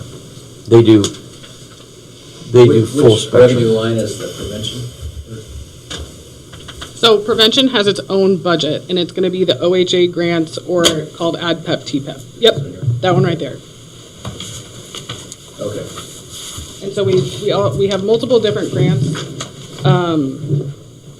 ADPEP is alcohol, drug, education. TPEP is tobacco prevention education. We have the Element 76 that I was talking about earlier, which is the tobacco compliance through Oregon. We also have the alcohol and drug prevention education, opioid funds, which is separate from the other opioid funds that come from the state. And then we also have problem gambling. But all of it, even though they're all different programs, all come from the Oregon Health Authority. And then we're going to be adding to that the mental health dollars that we receive. Just a little bigger question. Is there any opportunity with this, are we looking at any opportunity to get some of this rural health funding, $100 million a year that's coming to each state under the big beautiful bill? I think it's going to be going filtered through the state. Yeah. So Well, it is, it'll but I be mean, there's filtered through. applications. I haven't been informed about it. You say you have not. I have not been informed anything about it from the state. We need to look at that. Yeah, I'll ask Our our grant applications throughout the year, and I'm not sure what will fit, but some of this may fit, that somebody needs to look at that. Okay. That's for 5 years, as you guys know. Each state has $100 million to spend for 5 years. Okay. Very restricted For though. rural health. For rural health, yeah, okay. And we have looked at, I'm not sure if it's the exact ones you're talking about, but a lot of those programs don't want to pay for a person. And we have lots of programs that we provide to the community. We just don't have the people. So we would be applying for people, and they typically don't want to fund people. But we can look into it, 100%. Probably Oregon County. I mean, some of the other God, counties. if we could just figure out a way to have somebody just diving into grants for us, that would pay for itself so fast. But the point, I think the thing is we're going to have to do some creative work with other taxing districts. Like have one grant person who works for, who's looking for the county and the city, and that way we can have a shared cost, and because the folks that we hired in DC, this committee approved moving forward with that contract, and it was a little controversial at the time. But they've already returned investment. They've brought just over, 1.1 and 2 and 1.7, so just over $3 million in 18 months back to the county. It's such a huge ROI. How much do they cost? $5,000 a month. That's our cost, is $5,000 a month, $60,000 a year. Good. You know, so it costs us $60,000 a year, and we've already gotten $3 million back reinvested in the county. You know, and so we got to really look at those opportunities. I would think AOC should be able to give you a pretty quick read on this rural health money. I'll ask him. Opportunity for. I'll ask him. How many counties are considered rural in Oregon? 30 of the 36, I think. 30. So about 3.3 million available per county. Potentially, if they did it that way. Yeah. I'm sure they're going to do it per capita, but yeah. Thank you, Christine. Yeah, any other questions for Christine? Thank you very much. Thank you. Thank you, Christine. Sorry for having to do elementary school teaching. No, like I said, our budget is very confusing. I guess I have one last question. That's 640 total personal services, you know, and your 469 was what happened this year. Do you predict that we'll be doing the 640 at the end of the year? We'll say, hey, that was 640, or do you think it'll come down from there? How does it look? Are you predicting any vacancies? Yeah, you think? I hope not. It's hard to predict vacancies. I was laughing, yeah. No, really, the big contingency on that one is if we can fill all the positions for the litter patrol contract. And right now I have it budgeted for that $33,000 is for 4 youth workers and then 1 adult supervisor for 8 weeks during the summertime. So yeah. Okay, thank you. All right, thank you. Thank you.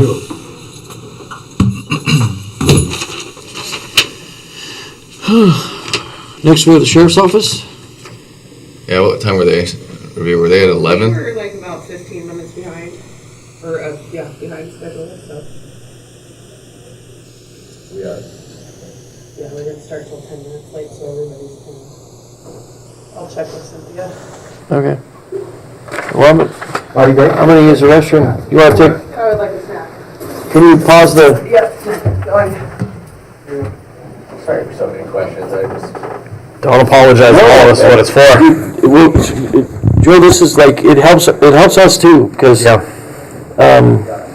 you know, it's good to be reminded of certain things, and just like, I totally had forgotten that they took over adult prevention. That when you said that made so much sense. Yeah, and for them, that's like, yeah, of course we did, like, we've been doing it for 2 years. If we want to break, I'm going to shut my talk. Yep, thank you.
Oh, really? I don't know how that's gonna work out.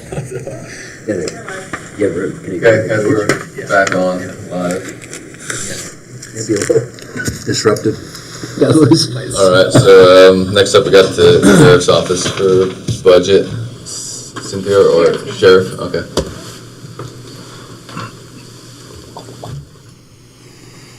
Good morning, good morning. Thank you for the time you guys are spending on this.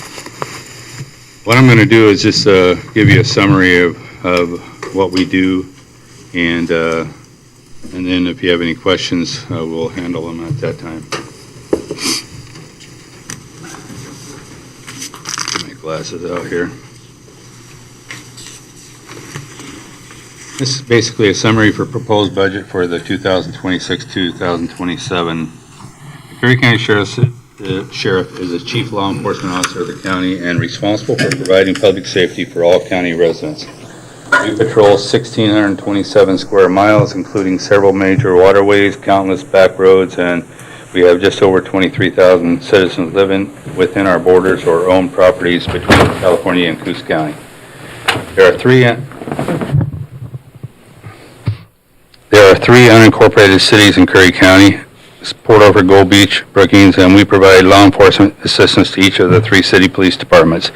Even with the cities having their own police force, we still have jurisdictional responsibilities through the entire county. We have several small communities to include Agnes, Langlois, Harbor, Pistol River, Nasika Beach, and Ophir. Curry County is also known as for tourism, with thousands of people visiting and recreating each year. The Sheriff's Office currently has 8 divisions to include the Civil, Jail, Search and Rescue, Patrol, Parole and Probation, Marine Patrol and Port Patrol, and 911 Dispatch. Sheriff has mandated services that have to be accounted for. Dispatch Communications. Currently we have 8 communications deputies, 911 positions, one of which is a dispatch sergeant. It makes it very difficult to staff 24/7. The communications deputies are responsible for handling all regular and 911 calls, dispatching first responders, data collection, warrant entries, restraining order entries, records keeping, monitoring custody and control over the jail, electronically open jail doors and at the request of the corrections deputies, providing LEDs and NCIC information for deputies and officers on traffic stops, coordinating with agencies, providing criminal history, dispersing criminal reports to the district attorney, and emergency medical dispatching, to name a few.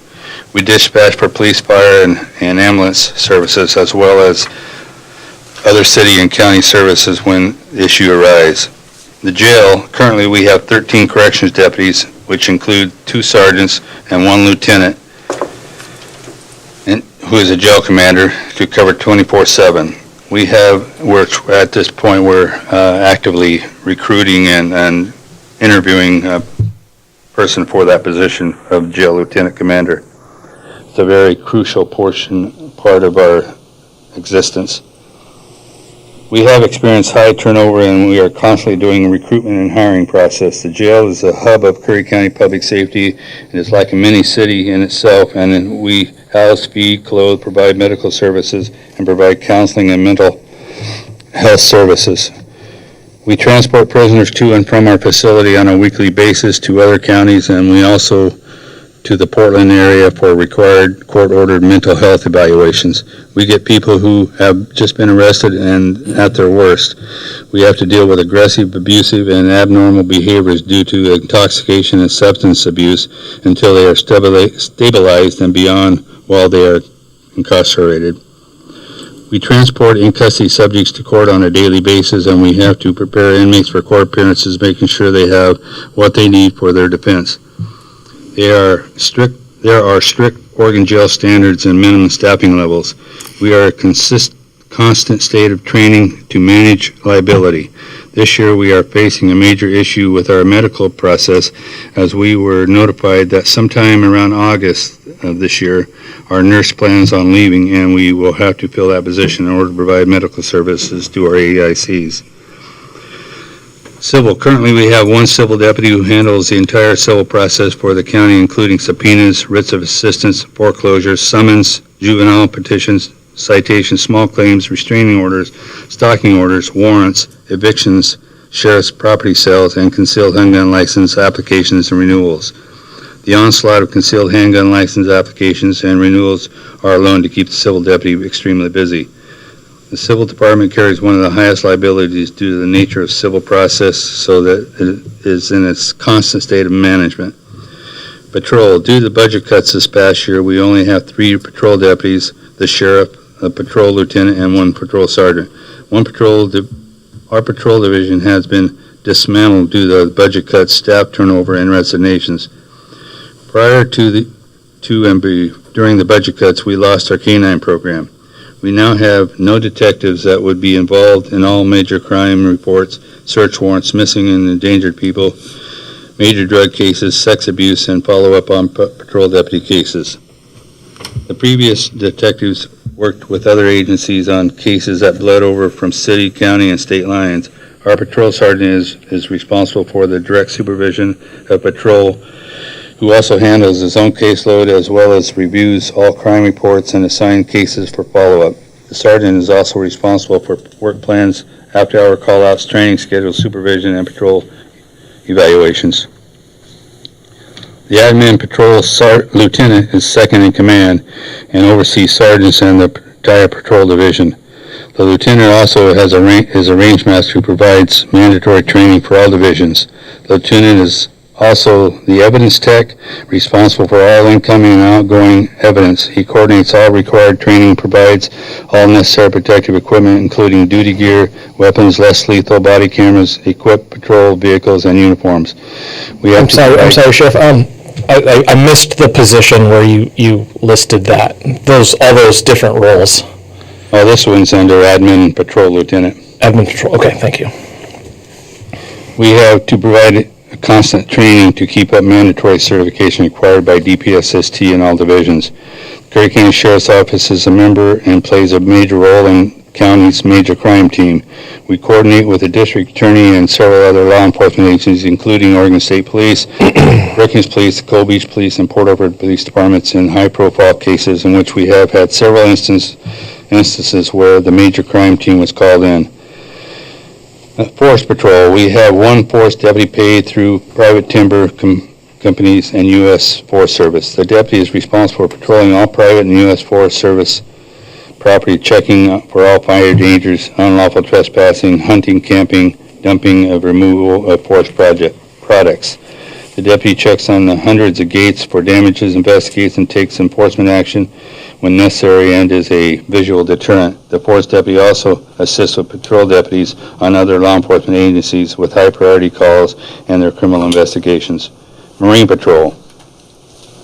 Currently, we have 1 Marine deputy who assists with patrol functions when available. He is responsible for all waterways in the county as well as the first 3 miles out in the ocean.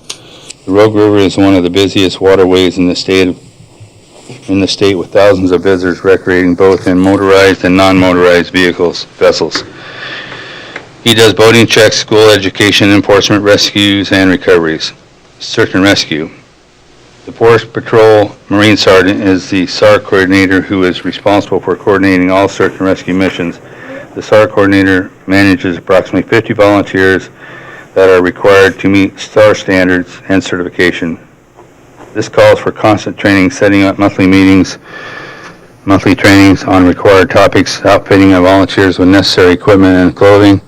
The SAR coordinator is responsible for maintaining the SAR vehicles and outfitting with proper safety gear for rescues and recoveries.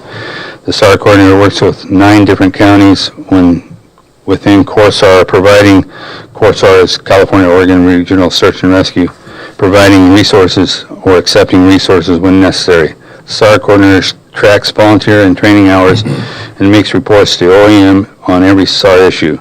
We have a very highly praised SAR team and have done many rescues and recoveries. The Harbor Substation. We have a substation in Harbor that is utilized for South County business for parole and probation office. This office is beneficial for South County residents and probationers to report without having to travel to Gold Beach. The only funds to support this substation through this next year would come through the parole and probation. The office will only be used for P&P and office for patrol to do reports. Parole and probation. Currently, we have 4 parole and probation deputies, which includes a lieutenant who is the P&P director and then deals with all offenders, ranging from high-risk offenders to low-risk offenders within Curry County. These P&P deputies each manage a very high caseload during compliance checks, daily one-on-one scheduled meetings, and home visits. The P&P deputy takes calls at all hours of the day and night from not only our deputies, but from other county agencies and other area agencies. The P&P division has done a remarkable job in managing the funds provided by the state and also in their efforts to reduce recidivism. When we have a major event, it's all hands on deck. The sheriff is responsible for evacuation notices in all emergency situations. The evacuations enforce closed areas and then assist in getting people back into their property. Overall, during the past couple of years of budget cuts, the patrol division took the hardest hits, which put a huge damper on providing public safety. We still have limited resources, but we play a critical role in providing for our community's public safety needs. We do this by collaborating with other law enforcement agencies and public organizations to properly address both safety needs and community concerns. For example, we have been involved in a number of high-profile cases where lives were saved. We have national and locally recognized deputies. We have deputies that are recognized nationally by OSSA and DPSST for outstanding efforts in their field. We also provide valuable resources for other agencies during their critical incidents. We remain committed working with community support organizations to work on solutions from increasing concerns regarding mental health, veterans assistance, and best allocations of resources to address our community needs.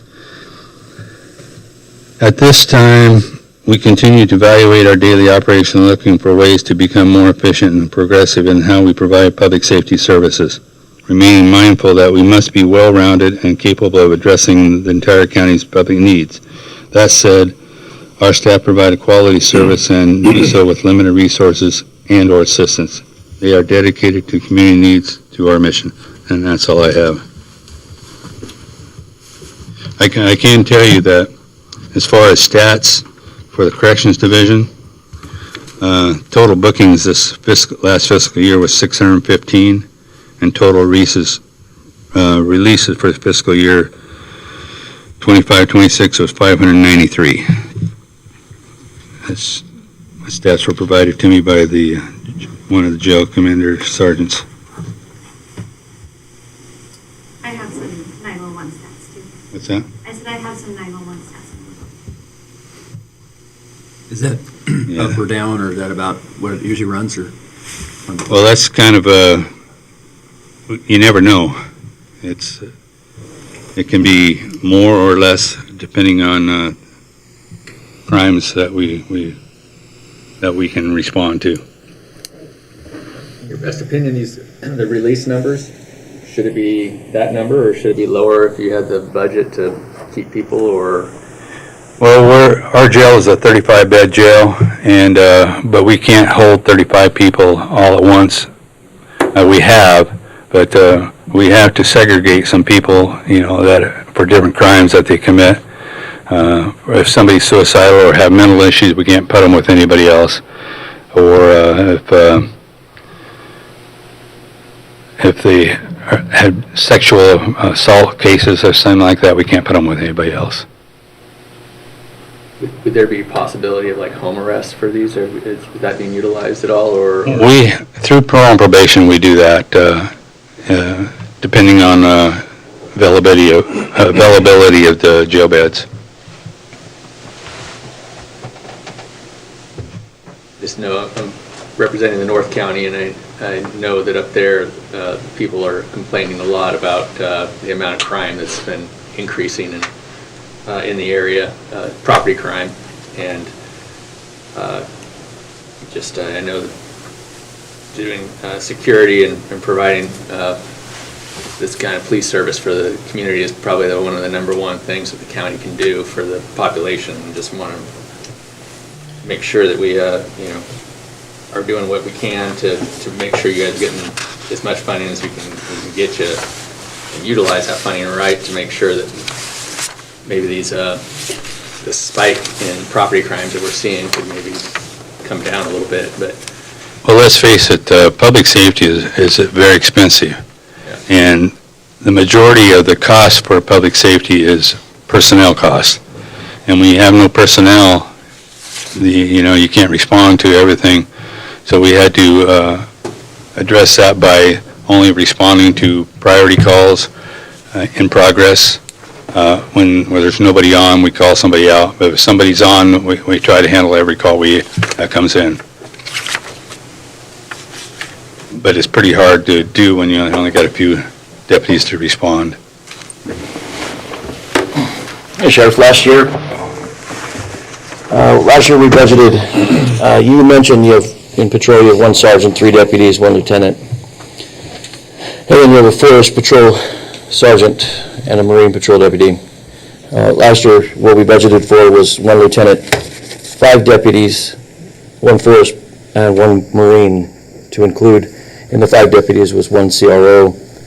And I see that you you're not acknowledging what you were budgeted for last year from this budget committee. Is that correct? Well, that's not entirely correct. The 1 patrol for Marine is the 1 Marine deputy. Search and rescue is 1 person who also does the Forest Service, who also oversees a Marine program. And as far as others that are, you're talking about the opioid funds, we still haven't got an answer that those can be used. We've gotten 3 answers. Well, I'm not going to argue with you. I'm just saying that you may believe that it's wise to use that money for that. I don't.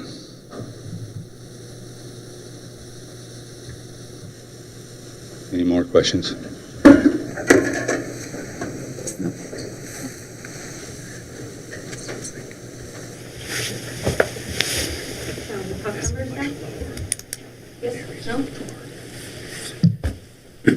See, they didn't have that. Yes. Yeah, if you want to go to the numbers. I was trying to find it real quick. On the opioid funds, because Juvenile mentioned it too. What are the restrictions on the opioid funds, how those can be? What departments are they allowed from doing it? I can. Well, they came out with a form that explains what you can use and use it for, and I went out to all the other agencies as far as the sheriff's office on a listserv, and there was nobody that was using them for what they're asking for to use it for personnel costs. And if that person was to be a certified position, those funds cannot pay for that person going to the academy for 16 weeks and being on training for another 12 weeks after that. Not covering training, or won't cover training. It won't cover personnel costs for getting somebody trained. And when we had enough deputies to respond, we were handling all our calls and even all the homeless or transient calls as well. And I think that if you use money for a CRO, that person can only use that money if that's what it's used for. We're dealing with the homeless opioid addictions. And that's what we had our patrol deputies doing when we had patrol deputies. And we didn't have any problems that we have today. It's just, like I say, you need staff to be able to provide public safety. I don't blame anybody for what we're in. It's just the way it happened, and it's what we have to deal with. Thank you. Yeah, Cynthia? I'm gonna bring these guys. Are you going over all the numbers, or do you want to start and call them? Whatever you want to start with. Okay. I've got it all, and I've got your version and my version, so. Where do you want to start? I guess the first one, when I go through, special projects is all zero, basically. So we just found out that those didn't get rolled over today, so I just brought over numbers that were used for last year, because that's not one that I normally do. What are we on now? I guess, yeah, Just go in order? well, I guess it depends on what order. The online order for me shows special projects first, but I guess I don't know what the handout, how they're, is it the same? Mine is all messed up from what we have, so you tell me where to start and we'll go there. I don't know, do you have any preference, Dan? Okay. I'll just scroll through. Special projects is what comes up first for mine. Okay. Which, again, on this version Is zeros? is zero. It's a Except for the interest. 30,000 interest and zeroed out through. So we have, on donations, for donations and canine donations, there was 1,500 showing on each of those, so that's what I brought back over. The interest I kept the same because I didn't know what it was, so prior to it was 3404. Sonar was zero, that money's already been used, and I don't think that's going to be reallocated for SAR. The canine was 24,000. I don't know if that's still in there and needs to be shown, or if that needs to show zero. Didn't have the answer to that. And the restricted fund balance shows 73,231. I was going to check to see if that was accurate as of today's, or Yeah, I sent that. April 30th. I sent to Sheriff this morning, because I worked on Okay. it last night. So there's zero on everything else down below that, so the top number is 136.35 is what I'm showing on our side. They don't have it in this packet because it was. Yeah, that's what I said, we're working with different numbers here, so I would go over whatever you guys want to go over. So do we want to look at SAR? What is next in yours? Let's hop into the big funds, yeah. So search and rescue, sorry. For Dan and Joe.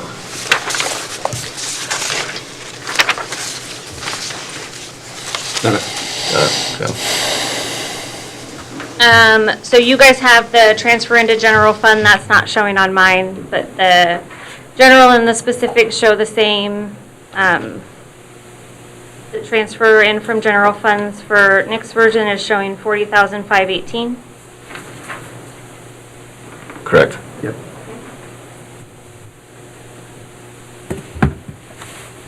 And then, you need to go over resources. I guess, what do you guys need to go over in that?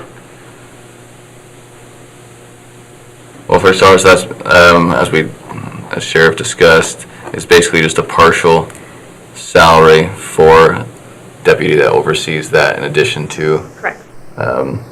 Forrest, correct? Yeah. And then on all of ours prior, we had all the admin direct services that were taken out because we're going to be doing that different now. So we've taken that out of all of ours as well now. So those show the same numbers that you guys are showing with zeros in those. Yeah, there was no allocation of prior year either for that, right? There was no what? I say there was no allocation, it looks like, for 26 either under search and rescue for admin.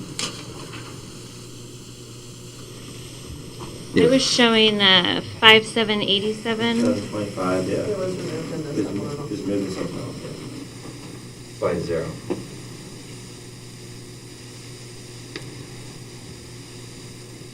Anything else on that one?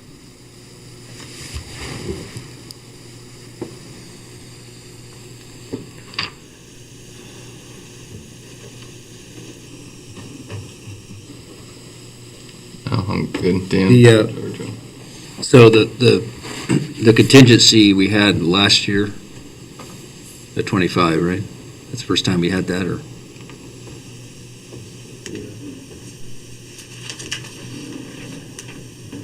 Where is that on it? Oh. I'm sorry, down search and below. rescue, yeah. Mine shows 0. 2026.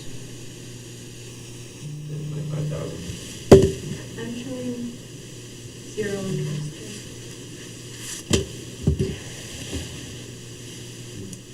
So we have different. Oh, your we're on Marine. Oh, my bad.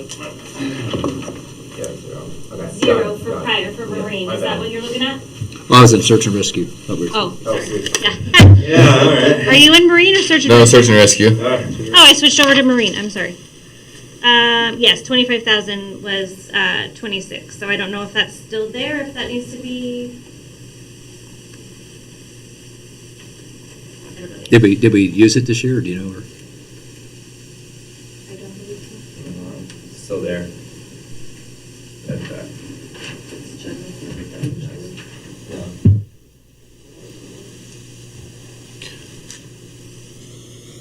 I guess the only question would be, are there any additional asks within search and rescue? I mean, I know it's a large volunteer force and the one We didn't have any. deputy to oversee. For search and rescue, did we? Additional asks? No, I didn't think so. Oh. I don't know if that contingency is still in there.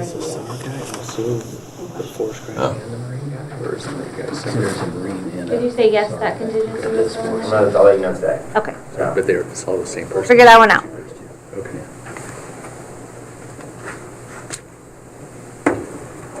That's a good question. Joe just asking, so this is where I was clear, I think the sheriff said, so there's a search and rescue deputy and Marine, but they also do the forest patrol as well, right? Okay.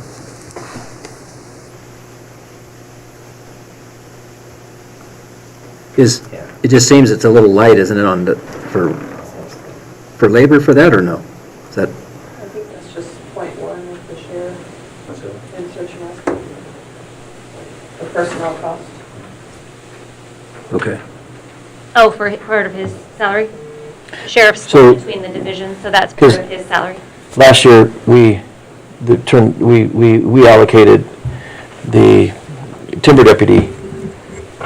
So it's a discrepancy on assigned duties. So we budgeted that the sheriff would oversee search and rescue. He has assigned an individual to do it, but it's not budgeted in that format because last year we made the budget with one with one lieutenant, 5 deputies, a forest deputy, and a marine deputy. So it's a difference in what's being assigned as opposed to what's being budgeted. Okay.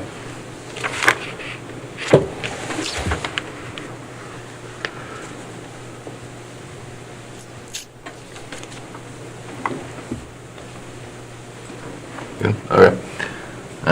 For me, the next sheet comes up as Marine Patrol.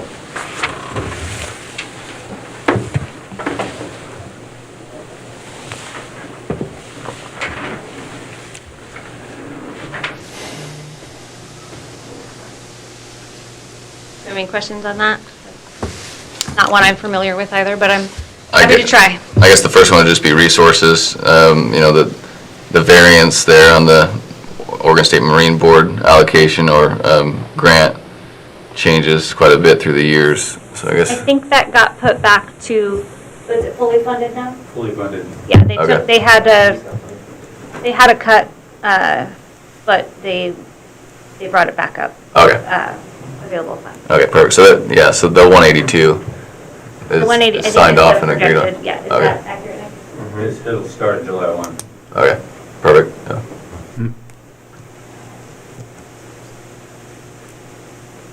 That's a good thing. Yeah. Any questions for you guys on Marine or move along?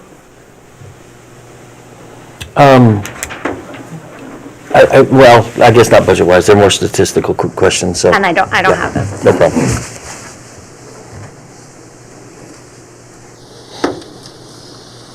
Okay. Good? Dan or Joe? And all the line items basically just carry over from last year pretty much, looks like. I believe that's yeah, what it straight looks like to me. I didn't do that one, so. through. Yeah, It looks like in our side, which it does reflect on your guys's as well, it looks like the equipment went down 1,500 on the request. I think that's the only big one that changed, looking at this. Again, I didn't do it, but it looks like there was a 1,500 decrease in that. There was 3,000 in 2024, but in the last 2 years have been 1,500. Is that it? Repair and maintenance equipment? Showing 3 is the 2026 budget, but. Oh. Are there any significant changes to any of the funds that you're aware of? Not that I'm aware of, no, but this isn't. Okay, Just presenting this. right. There's no significant changes to the funding for Marine? No, other than The revenue. allocation of money that came from the Marine Board. So, pretty status quo, Okay. aside from additional revenues. And that's the max that the Marine Board will give? I mean, if we have more employees in there, do they increase funding, or is it just, that's just, I don't know. I didn't hear what the... If Oh, they that's- have more employees in the Marine Division, does the State Marine Board issue more money, or is it just the one position that they pay for? Just the one position they pay for. Okay. We allocate it differently a little bit for supervision.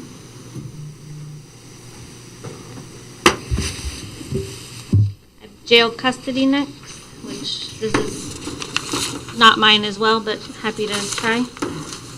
I see jail custody services, but I don't have any numbers in there. Okay, so I have some numbers that, the,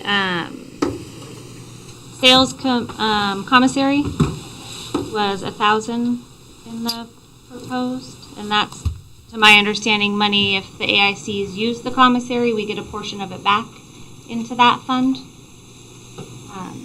for revenue. And then the restricted fund balance, to my knowledge, is still 40,000. Is that, that's accurate, Nick? What we have, so, yeah. It shows 0 on yours, but over in the 2026 budget, it does show 40. I think we got that sheet back zeroed out. But it should be the 40? Once, Okay. yeah, we'll check with the CPAs too to see if the. So resources, I show 41 on my side. Mm-hmm.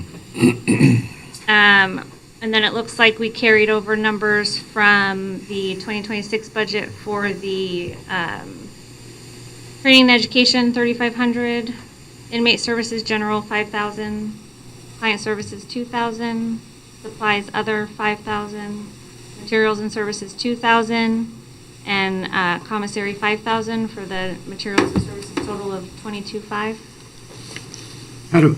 How do we bridge the gap? Just, it's a minor thing, but from sales to cost. We got 5,000 of cost for supplies and 1,000 of revenue. Pricing or? Again, a little thing, I'm just curious. Do you have any insight on that? So basically the $1,000 for commissary, that's kind of like the profit. And then for us handling everything and going through the process of doing it. The rest of the cost of the products that they purchase is the money that they pay. Okay. So essentially, they have to stock it with things, and then the money that they use to pay for it just continues to I move see. along. So Okay. it's essentially. So it's a cost, It's a really. cost, It's a a loss seed of- fund, got it. essentially. Okay.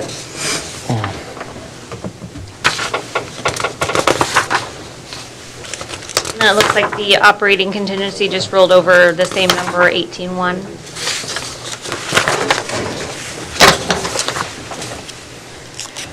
Yeah. Were you showing the revenues? Well, she said it was 1,000. Oh, okay. Here we go to jail. Ready? You are? Good. Okay, yeah, jail.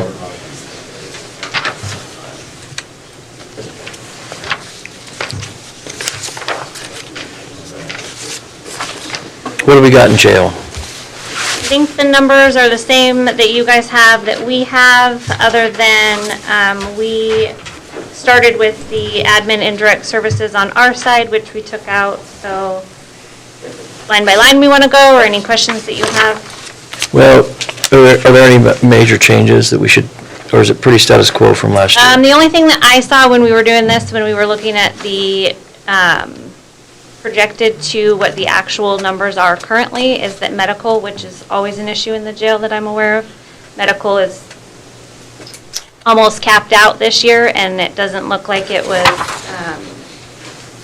Yeah. he did raise it 5,000, but our actual number, It's one of those that one inmate can throw off the blow it out entire of the budget. water, yes. Yeah, 100%. I've had a few with very high. Trying to find the actual number as of April from Nick. I mean, just looking at it, I don't see any major changes. No, I don't believe so either. Yeah. It looks pretty status quo. Question on the DUI felony fees. So we're down to, you got 9,000 in the 26-27 proposed, but there's never been anything in the run rate that would indicate it would be that low. What's going on that would attribute to that? For the proposed and the budget, I think that this, to my knowledge, this is stuff that's new that we're getting back from people that were housed many years ago, and they're just starting to kick back those funds to us, and I don't think there's a Yeah, you want to come? projected, I'm not saying that right? Sorry. Well, Okay.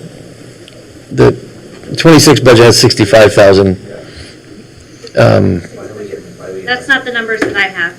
Yeah, so they're DUI felonies, so they're third-time felony DUIs that should go to prison, but they passed a House bill to house them here locally. Okay. So they're actually serving their prison sentence here, and we're getting paid a daily rate, and that's where that number is derived from.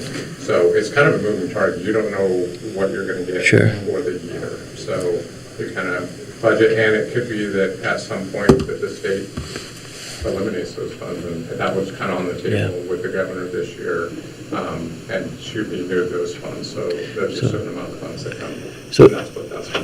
It looks to me like last year we budgeted to get 65,000, but our actuals are closer to 15. So I think it looks like they're budgeting to have, it's more conservative at 9,000 that we're going to be receiving in funds for felony DUI. And so we basically bill the state quarterly for those, and they have to be completed through their sentence before we can actually get paid for them. Yeah. And that they have to stay in jail, they can't be on electronic monitoring or anything like that. Got it. And the state's considering not giving you those funds, but still wants you to house the DUI? It was on the table to be eliminated during the budget, but they did give it here this year. Thank you.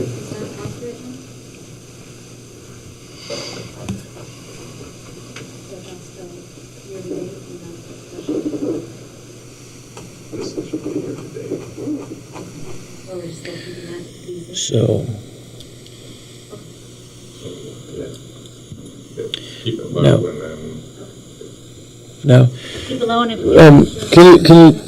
Can you stay up there for a second, Lieutenant? So, one of the things on here is P&P transfer. So the budget is 50. Your 2025 actual was 142. Is that? So. You have a lot of priorities spending time? No, we don't. There's not a lot of room, and we're getting creative, like putting them on electronic home monitoring, verbal Sure. reprimands, sending them to treatment, kind of changing the way that we're doing business. Yeah. So we reduced that, and primarily my budget was reduced quite a bit from the state. And I think in the supplemental, that was also addressed. Yep, it looks like it. Yes. So, okay. Yeah, it looks like in the past, we've spent quite a bit more in the jail than we're proposing. Okay. $50,000 a year. Yeah, Yes. we're cutting that by Okay, yeah. 200%. Well, I guess, I don't know, backwards, but, got it. Thank you. I was trying to, the general fund requirement compared to last year, I was trying to figure out where that delta is there.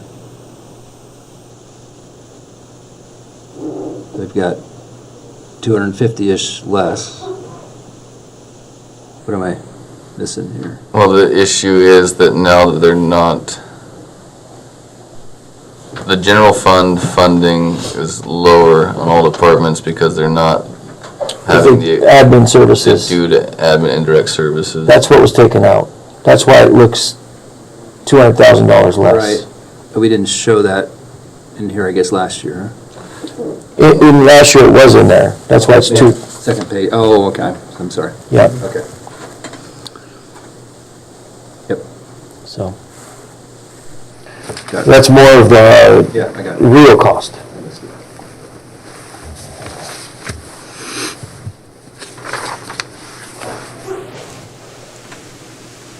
Good to move on?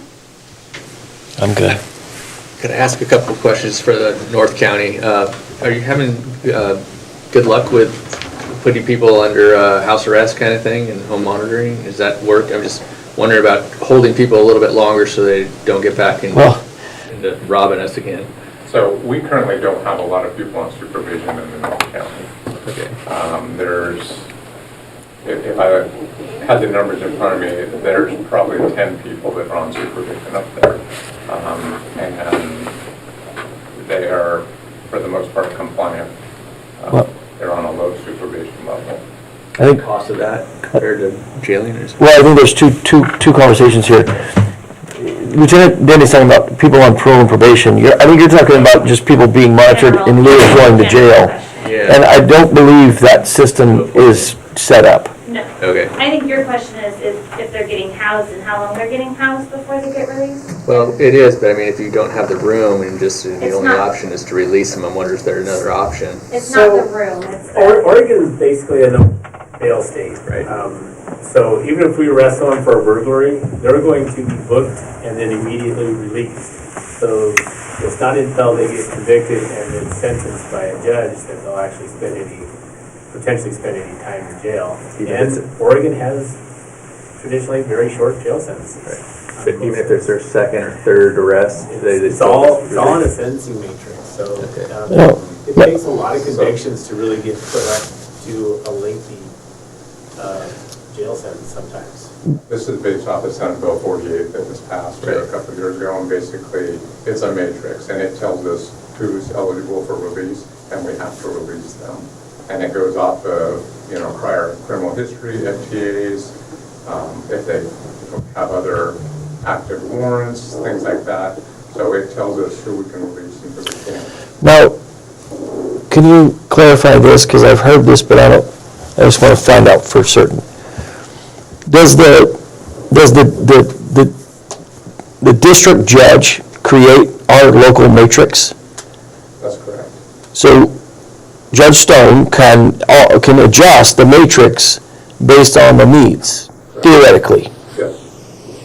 So there are local controls that can be put into place, but it requires the district judge to adjust those matrix parameters. And I believe it's been adjusted once or twice. Yeah. And if it was adjusted so you could hold them easier, I mean, do we have the funds to be able to hold them? Or? Funds and money to hold them, and a lot of medical issues too, for holding them. Are you still obligated when they're house arrest for medical or no? It just depends on what kind of sentence they're serving. I think one of the things that Joe's asking is if we had to release somebody based on the matrix, can we put them on electronic monitoring in lieu of housing them in the jail, but still keeping essentially track of them? I think that's part of what you're asking, right, Joe? Yeah, and I mean, if we can do it in a reasonable, in a way Is there- that would affect the budget positively, So if they were matrixed out by Senate Bill 48? Yeah. Is that what you're asking? Can we put them on electronic monitoring? So it just depends, because there's release on their own recognizance, and there's also a conditional release that they can do, and so they could set parameters like that. For conditional release? Yeah. Now, I think the next question, because, sorry, Joe, I'm going to just, you've asked this to me several times, so I'm just going to ask it to you guys. Is there a reason to try to budget for additional electronic monitoring for this purpose of monitoring individuals who are being released pre-trial? On the pretrial side, we've used it in the past on some serious crimes where they've had serious medical problems. Could it be used more? It possibly could. So yeah, maybe more money budgeted for that.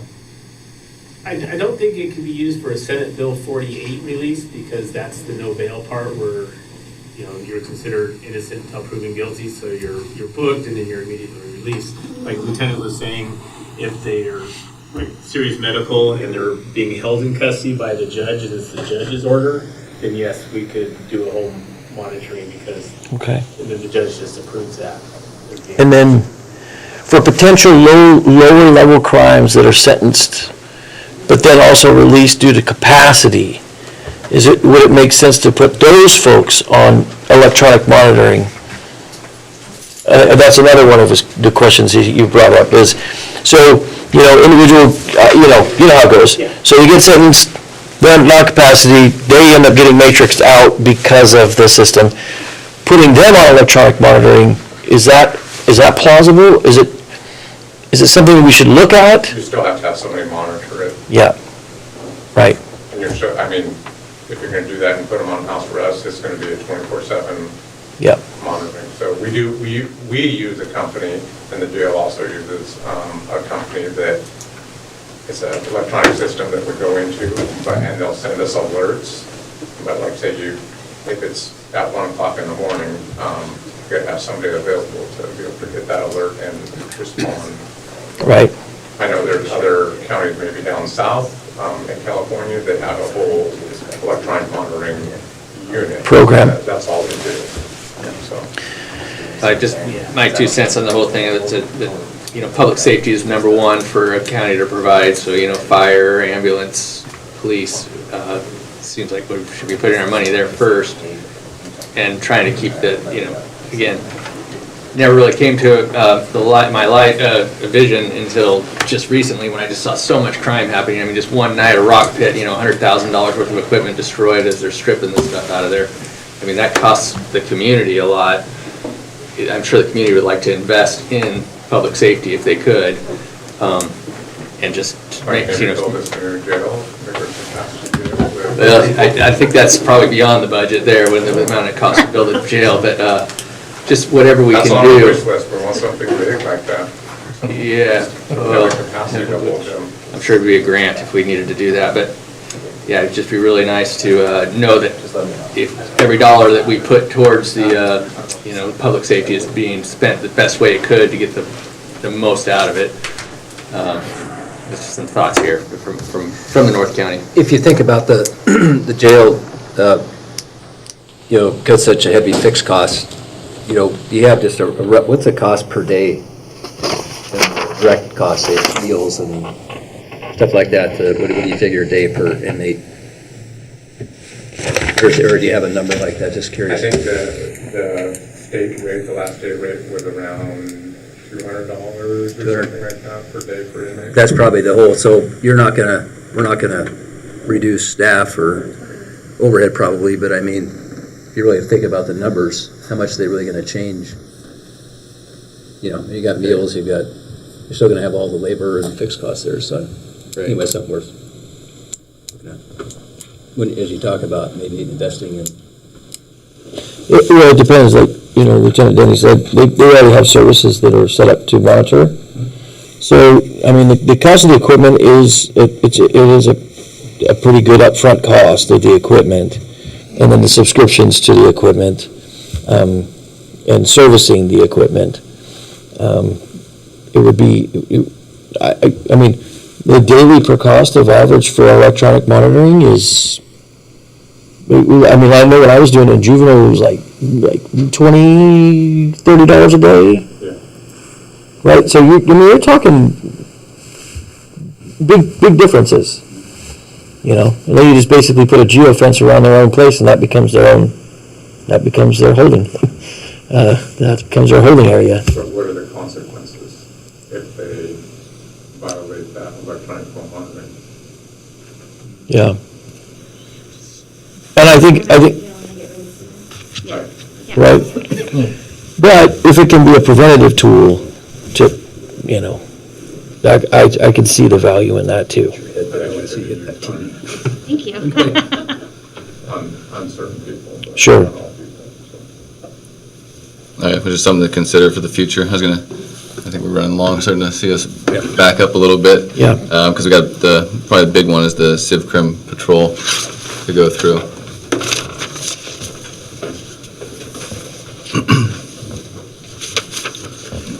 Any major changes in Civ Crim Patrol?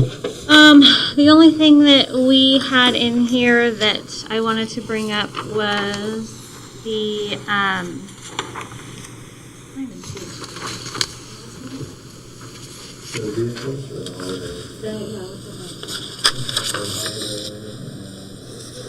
oh, it's on the next page.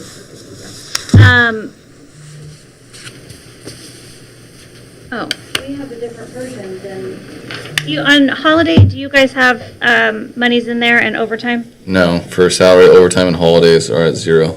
Okay, so this version that I have in my hands that we just printed, and what we have on ours, we have to budget for that. That's not, you can't not pay overtime and you can't not pay out holiday when it's something that's given. So, but I have a different version than they do, because this green one has holiday. That's probably the updated one that Julie worked on.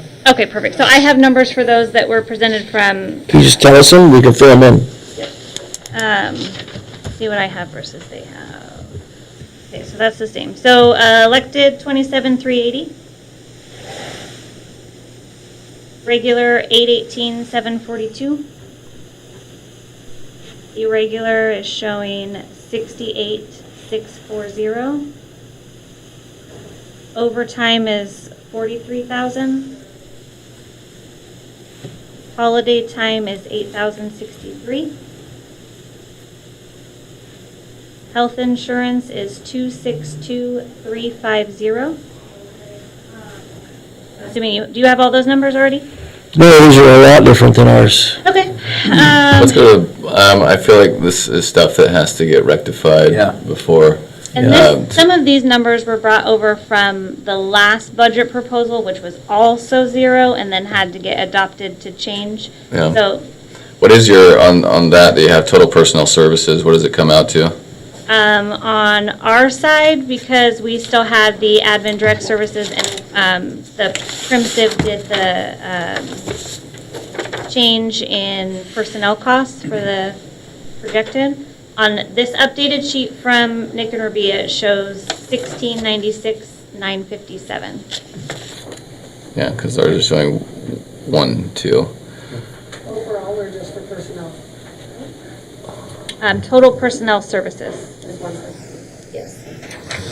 What? 1.6. Yeah, 1.6. Do we need to just take a breath and somehow get the same numbers between the budget committee, the BOC, and the department? I mean, Because I think it's a little mind-bending.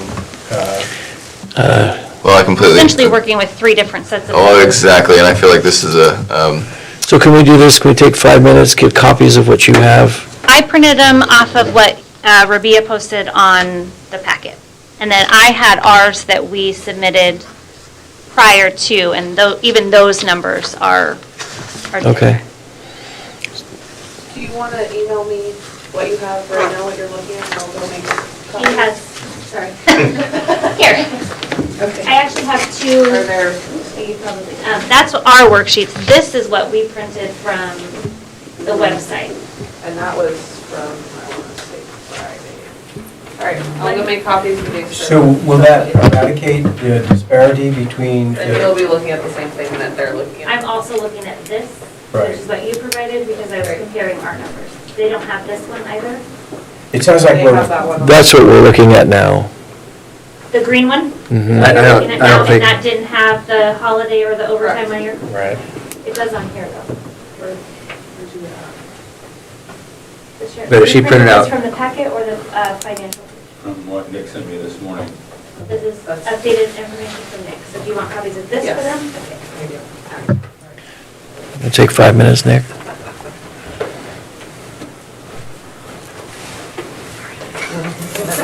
The crime thing, I wonder if we can just get some of those numbers to stop. No, we wanted to address the holidays and stuff like that. can we jump to communications? Can you see what you have? She took my copy of, well, apparently we're not looking at the same copies anyway, so it's totally fine. Don't go steal here. When I was going through, I noticed that the proposed revenue coming in for the taxes is different than what is actually showing as of actual current, but I don't have any control over that, so I kept those numbers. That's just what comes in, and the numbers that were given from past years. In columns?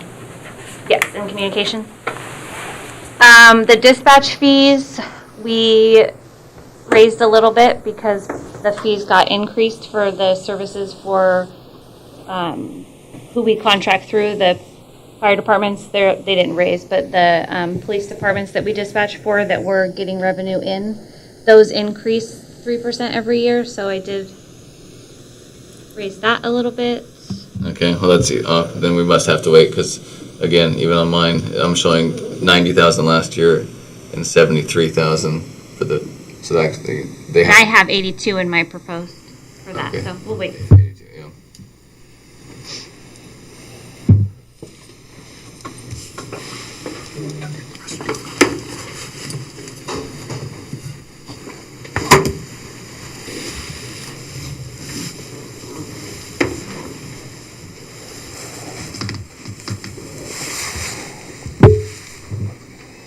I think our numbers will still be different even after what you have, Yeah. because what we submitted is not what is in your binders. Yeah. They're still a little different, but they're obviously close. I'm gonna go use the restroom. For dispatch, just since everybody's leaving, just curiosity, I mean, that's a higher service that you guys use, or Is what higher service? the fees for the dispatch? The fees is what we get coming in from the departments that we dispatch for. Oh, okay, okay. For all the fire So- departments, the police departments, for the services that we provide to their agencies, they're paying us for that service. Okay, and then you do that, I mean, that's, yeah, but you're covering that with actual, Calor is also a dispatch fee, yes, we dispatch. you're covering that from the deputies there that are in the comms, or what do you call it? For the communications division? Yeah. Is the 911 dispatch, it's just labeled differently.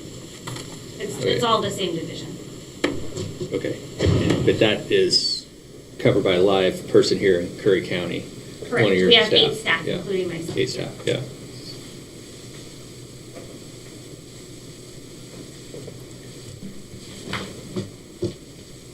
So there's, I mean, 24/7, someone's monitoring the phone.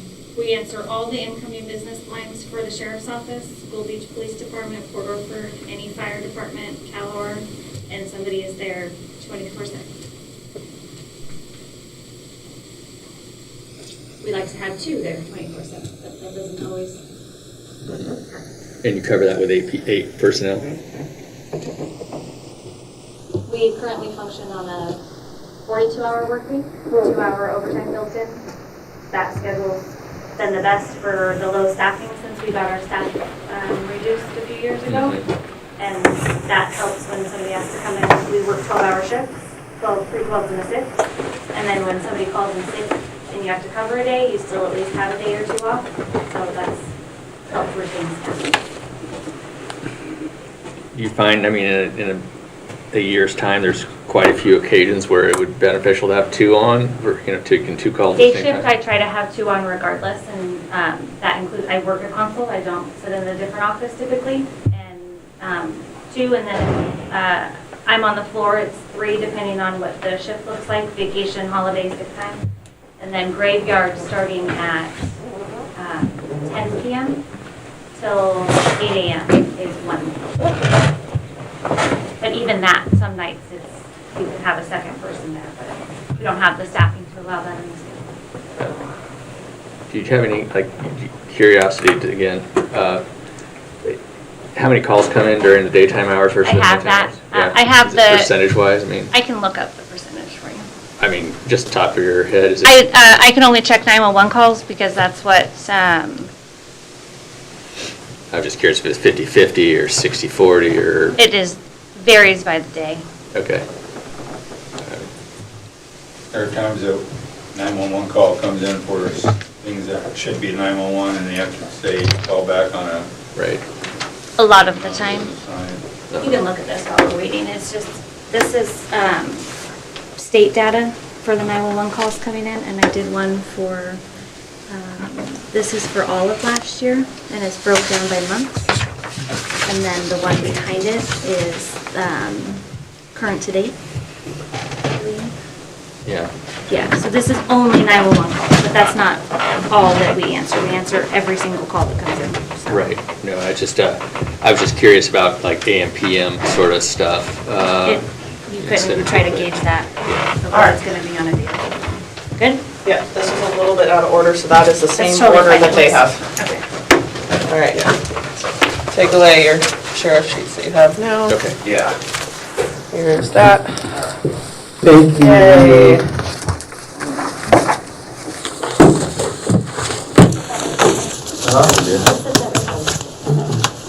Now, Rabia, just for context, Yes. this is the right number for whom?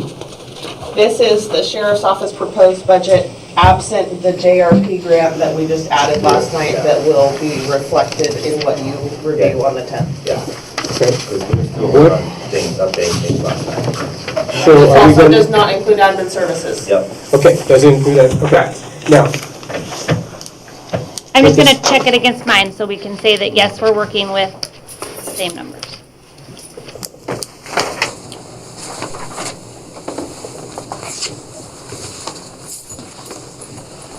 What numbers are you, oh, right here. I think it's focused on one.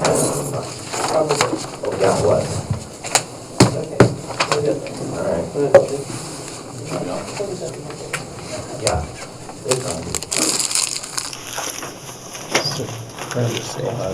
So Cynthia will move back from column up to the civil crim patrol, Oh, you want to move back? just to get those last, because again, this has the overtime and holiday at 0. So I guess just without even. Copy does now still too? Yeah, the new copy still This is- shows 0. Oh my God. This is the Exact same thing. copy we had before. I just took it in a pretty copy.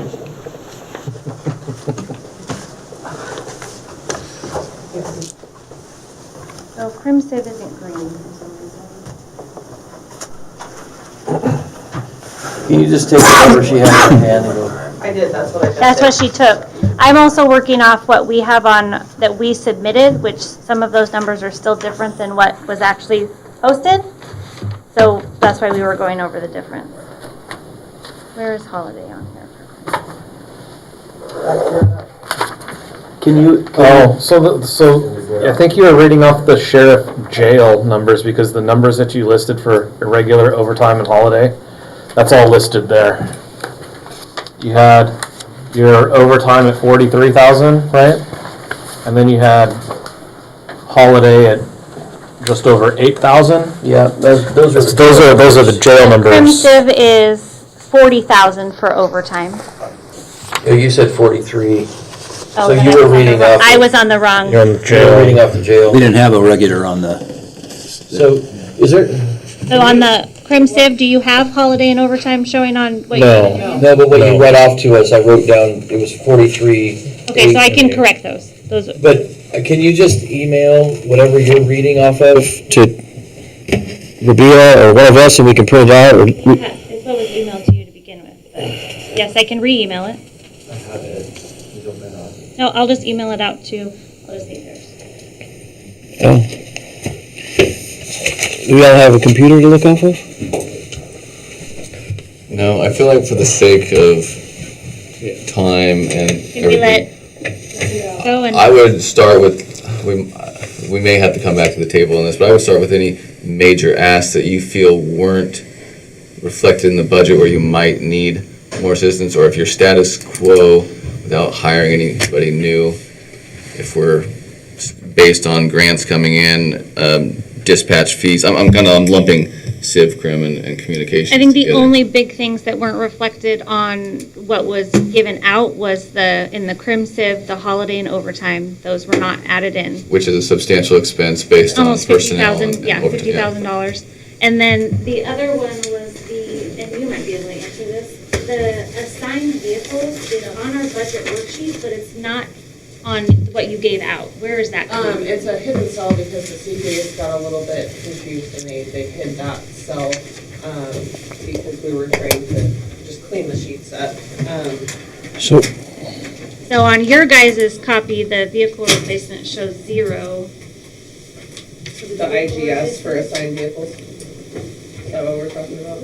Yeah, so we have 85,000, but on the, I think it's. we have 40 vehicles Okay. I can get those down and we can come back to that. and 8. Yeah, we may have to circle back afterwards. I feel like we're chasing too many inconsistencies. I was curious, what was the grant you mentioned just a minute ago? Yeah, let's just. There's an acronym that you guys just talked, there's some grant that's not on here yet? Oh, that was Nick, besides the what funds were you? Yeah.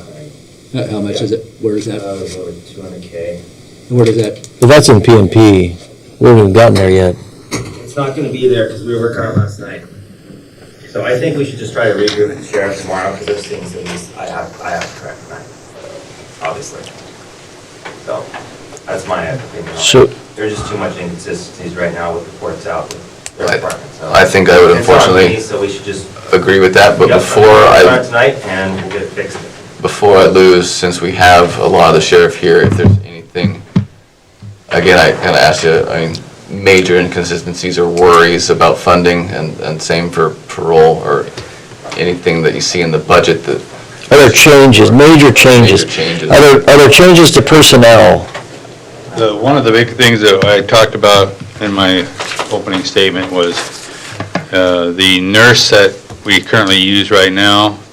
I think her salary is set at, I don't know how she's getting paid, but it's $48,880 for the year.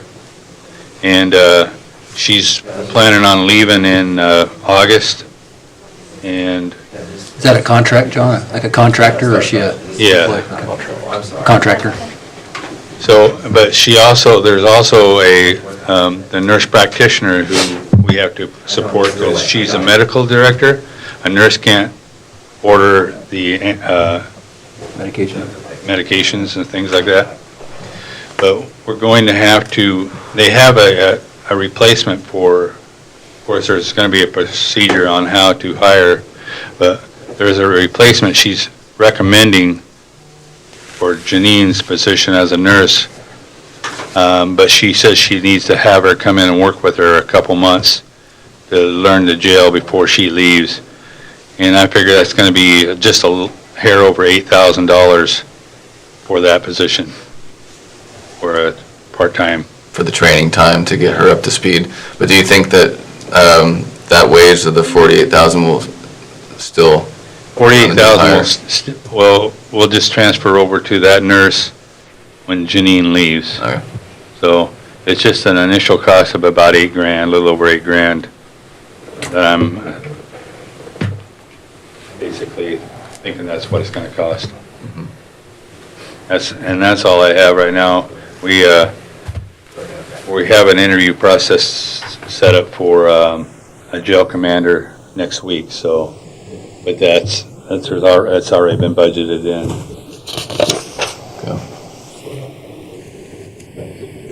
No, my apologies to cut you guys short or not get all the way through your stuff, but it seems silly to work through and we don't have accurate. Sheriff, is that lieutenant commander you're going to bring in in the jail, is that a new position or is that a replacement position? It's a replacement for the jail commander that just retired. Okay.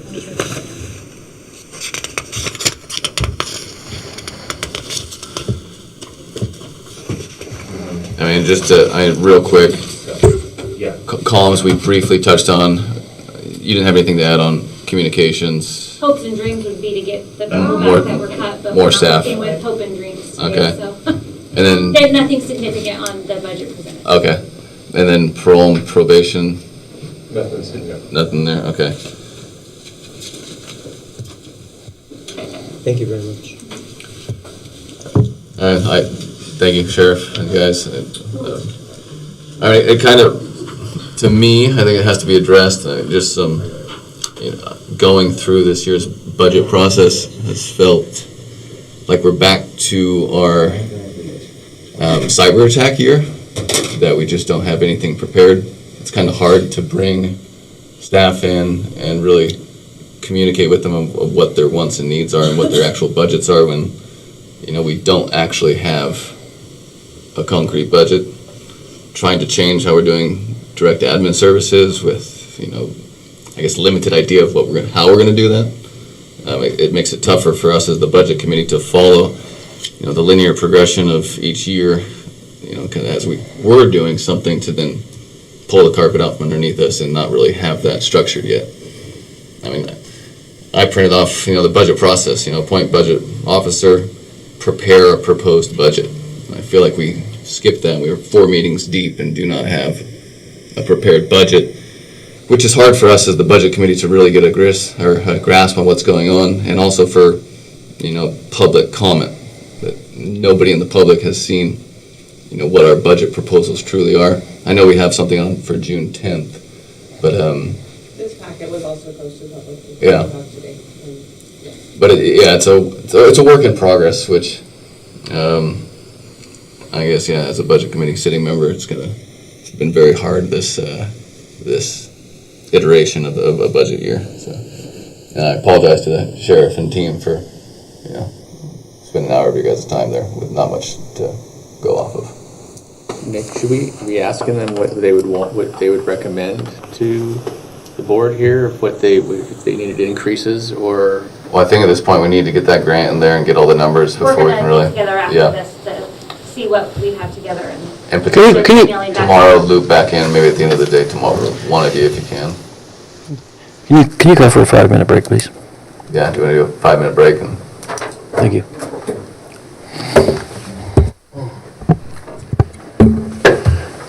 Can I talk?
live? Back live, yep, live.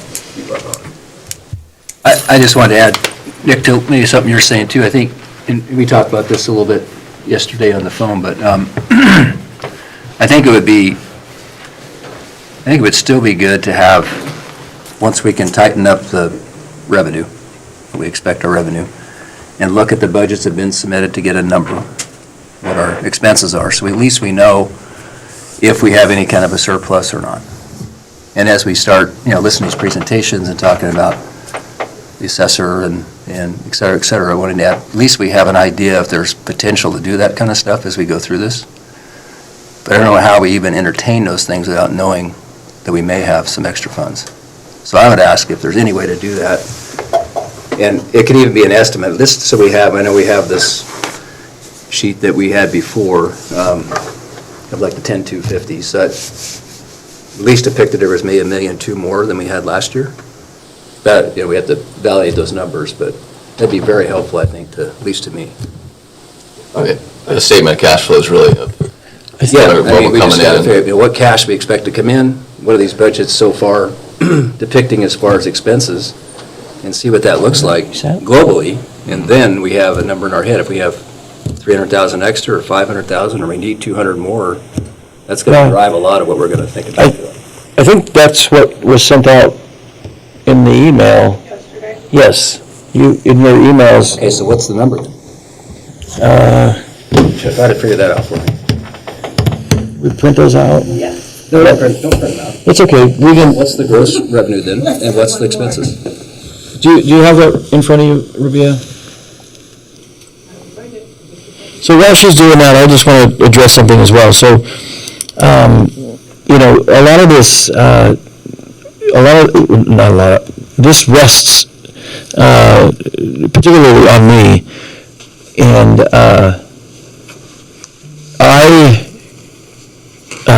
first off, I want to apologize to the Budget Committee because in this year's budget, I was anticipating a more collaborative approach to budgeting as we had in the past, when we knew we were making cuts, we knew we limited resources, et cetera, et cetera. And so, if you were to look back at prior budget years, let's say circa 23, it was essentially a week long, generally many days of presentations, and then many days of deliberations in discussing what the asks were, what we could do, what we couldn't do, etc. And I was working in an effort to get back into that kind of discussion. I understand now it may not be what would be most preferred by the Budget Committee in terms of just more or less having something, a document that's already been hashed out, prepared, and presented, as opposed to presented, hashed out, and then prepared. So that entirely is my fault, and I did not communicate that to the Budget Committee in a method that would have mentally prepared you for that. You were most likely coming in with the mentality of prior years when we said, this is what we have, this is what we got, and this is what we want to move forward with. So again, I apologize for that, because I think what ended up happening is my lack of communication didn't allow staff direct understanding of what was expected, and then coming in and asking in the last moments to remove admin costs from the overall cost so that we could see the true cost was probably something that should have been done more methodically and maybe prepared in a future budget, not in the middle of budget, because I know that also sent staff scrambling. Now, when people come in and they have different numbers than we have because of what's been presented, that's something I couldn't forecast. But The rest, I certainly understand. That it is a big change of pace from the last couple of years. And so I understand how it can seem to be not as prepared as we've had, You generally, like Dan said, we look at the big picture, this is what we got, this is what's proposed, this is what we can do. Now, if there's little things we can maneuver left, right, or center to make up for a difference, and then the biggest discussion is road funds, right?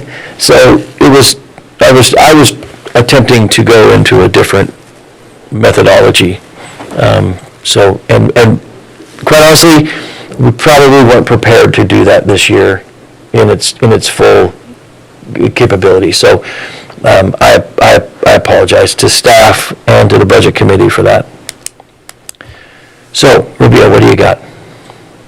I have a estimate of the proposed personnel and materials and services cost by fund. Is that what you're looking for? Well, total. So what's the bottom? The bottom line is $14,772,000 in 219. So 14,772,219. No, what's revenue minus budget ask? It's going to be zeroed. On this, what you show for general fund, keeping road fund and everything, general fund shows 10 million coming in. Is that right? 10,250, right? 10,250, yeah. So what we're looking for is basically itemized numbers against that to see if we're spending 10 million or if we're spending 9 million. Right. So we're showing personnel with 3.1 million and M&S at 1.075 million. I mean, that's all, so we only have, on the slide that we were given, we were only showing, right, 4 million against the 10 million? Yep. Of personnel. Yeah. Or personnel. Yeah, and material supplies. Yeah. But that doesn't give us that's not right. Right, I know, that's what I'm saying, Yeah. but it'd be nice if this, if we had enough numbers here to figure out I have the what sheet that you guys are looking at, but that doesn't give you the answer. Right. Yeah. No, I'm just saying that we need to figure out the rest of those things and then. Let's put those in our requests. I guess in simple terms, you guys, and Jay, thanks for your comments. I will say 23 was 23, I used track of time, but 24, 23 was a hugely different. Well, so here's what I have. I have 25, 26, all right, in estimated revenue for county was 13,975. Right now, we're at 14,772. Okay. So we have a difference of roughly 800,000. Okay. That's what I have in front of me. Okay, and so we were told that we think we're staying within budget for 26. Mm-hmm. Okay. All right, and so how does that compare with that number? And then we look at what everybody submitted, right? Yep. And let's see what's the difference. Yeah. That's my question. Is it 200,000? We have 200 grand? Do we have 300 grand? Do we need 500 more? I don't know. Right. So. And I can't get that off that sheet. You follow? You see what I'm asking? I do. Okay. This is the ask. I do. So. Labor alone is going to go up 5%, we know. Well, because the prior year when we sat down, we were presented with the idea of if we stick to status quo budget, we're going to have 900,000 more personnel costs. That's what we approached last year. Yeah. I was trying to figure out the same thing again. We're able to getting cover that view to look at, right, which we haven't seen on just a cash flow of 10 million in. Yeah, and the biggest difference was last year we didn't necessarily do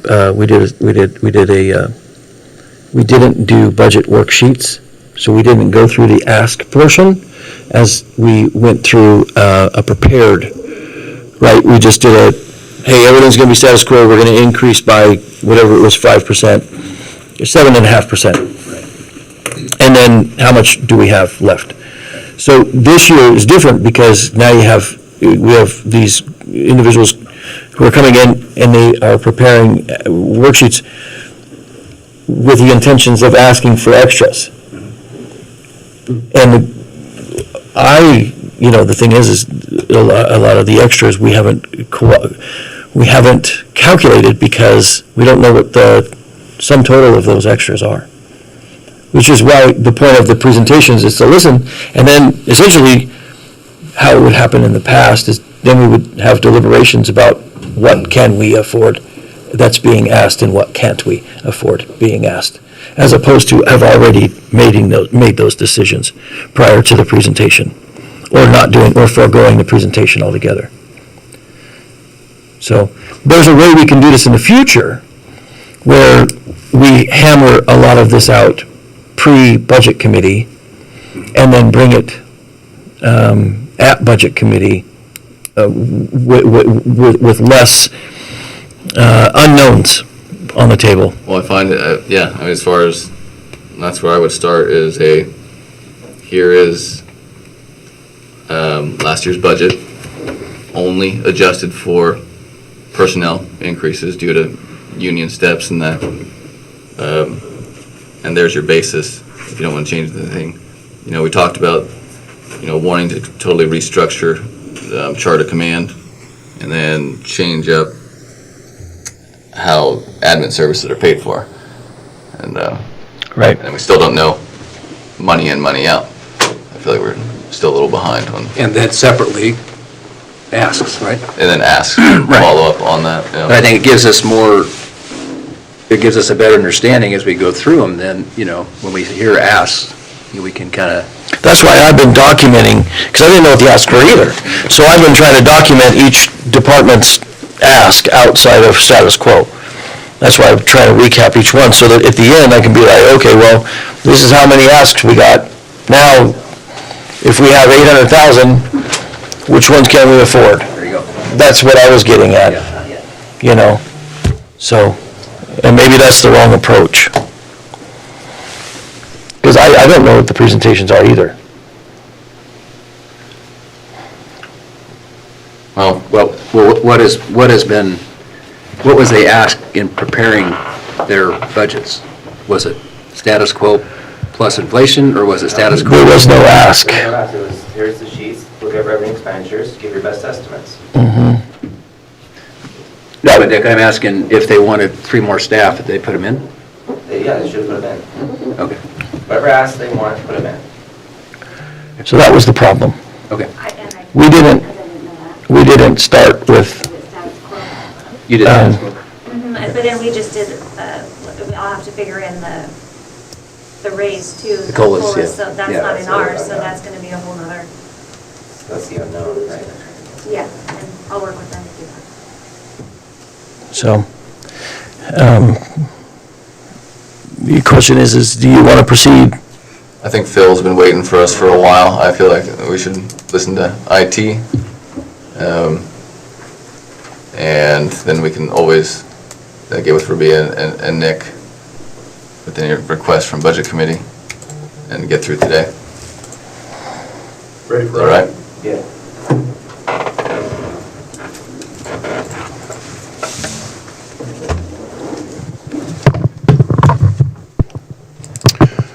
Good afternoon. My name is Philip Dixon, and I serve as Curry County's Chief Information Officer and Director of Information Technology. Before I begin, I would like to thank the Budget Committee members for volunteering their time and expertise to assist the county through the budget process. I would also like to thank the Board of Commissioners and county leadership for their continued support of technology initiatives across the county. My goal today is to briefly discuss what we do, the progress we've made, and our priorities moving forward. While many people think of IT as simply computers and technical support, technology now touches nearly every service the county provides. The IT department supports the systems and infrastructure that allow departments to serve the public effectively every day. What really does information technology do? The IT department provides technology services to every county department and office. Today, the department supports approximately 110 county employees, in addition to the systems, applications, networks, and infrastructure those departments and employees rely on.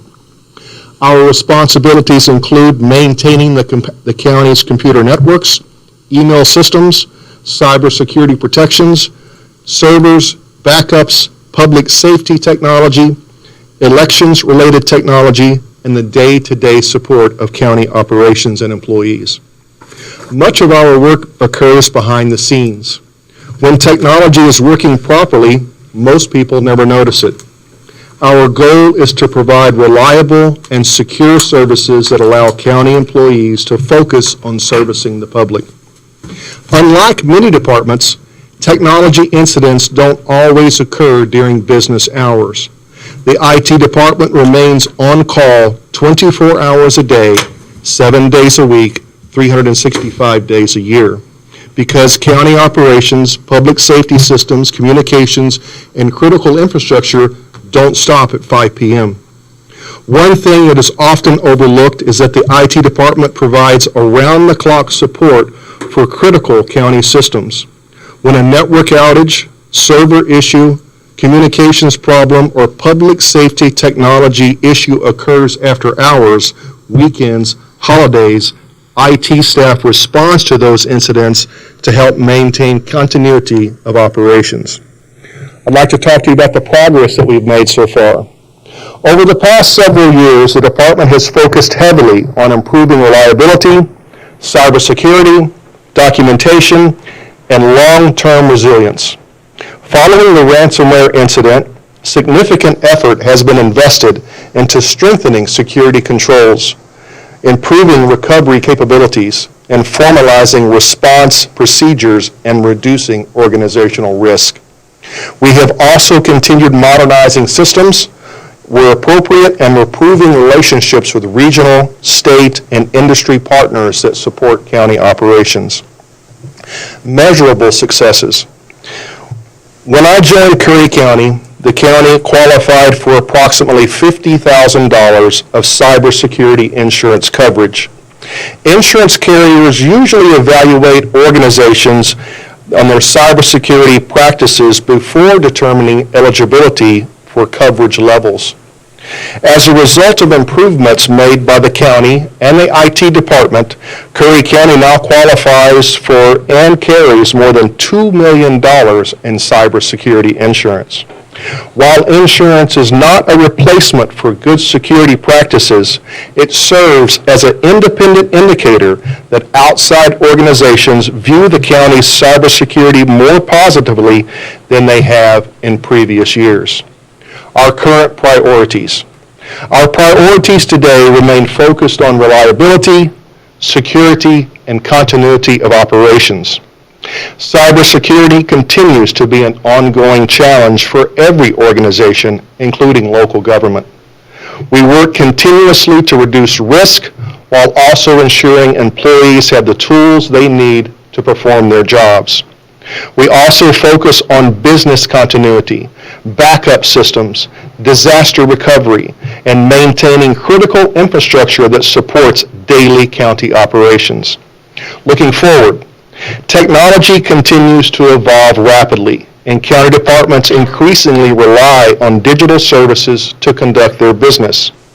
Our focus moving forward is to continue to improve cybersecurity, maintain reliable operations, modernize aging systems when necessary, and supporting the changes and needs of all county departments. We want to ensure that county technology remains sustainable, secure, and capable of supporting public services well into the future. The key message I'd like to leave you with: the most important thing I would like the committee to take away is that technology is no longer simply a support service. Technology underpins nearly every county function, from public safety and elections to payroll, finance, records management, and public services. Success for the IT department is when county employees can serve the public effectively and technology remains reliable, secure, and largely invisible. Our biggest accomplishments over the last year: we have built a stronger and more resilient technology foundation for Curry County. This includes cybersecurity improvements, incident response planning, improved documentation, stronger vendor and state partnerships, and achieving cyber insurance eligibility levels that were previously unavailable to Curry County. In closing, I appreciate the committee's time, your service to Curry County, and the willingness to volunteer your expertise to help guide the budget process forward. I would be happy to answer any questions. Thank you, Phil. Thank you very much. So on the, I mean, as far as resources, we don't have a number for that yet. So, correct? I don't. No. So just looking at, going through on the requests, personnel, is that standard increases, or are you looking to hire another person on there?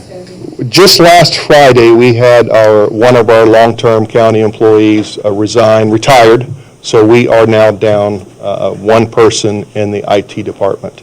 So it would be nice to refill that position, especially we are a 24/7, 365 operation. So it adds a lot of strain to the people that are left with that person out of the loop. Well, I mean, going from 290,000 to 381, so that's not replacing, that's adding, isn't it? Well, we just lost him last Friday, so. No, I think the point is you're adding an FTE, you're proposing to add an FTE because we've already replaced Tad. We've replaced him with what's his name? Victor. Sorry, Victor was brought on to replace Tad and be trained by Tad. But in your proposed budget, you're asking to now replace that position. You're asking to add a position. That is correct. Yeah. Yes, because right now, the majority of on-call due to union requirements, it falls on my shoulders. So I'm here and available 7 days a week, 24/7. It's a challenge. It is, and it will be nice to be able to plan a weekend where you can get away and go and visit the river or take part of our local resources without having to be within cell phone coverage. Total FTE? Right now, we have 3.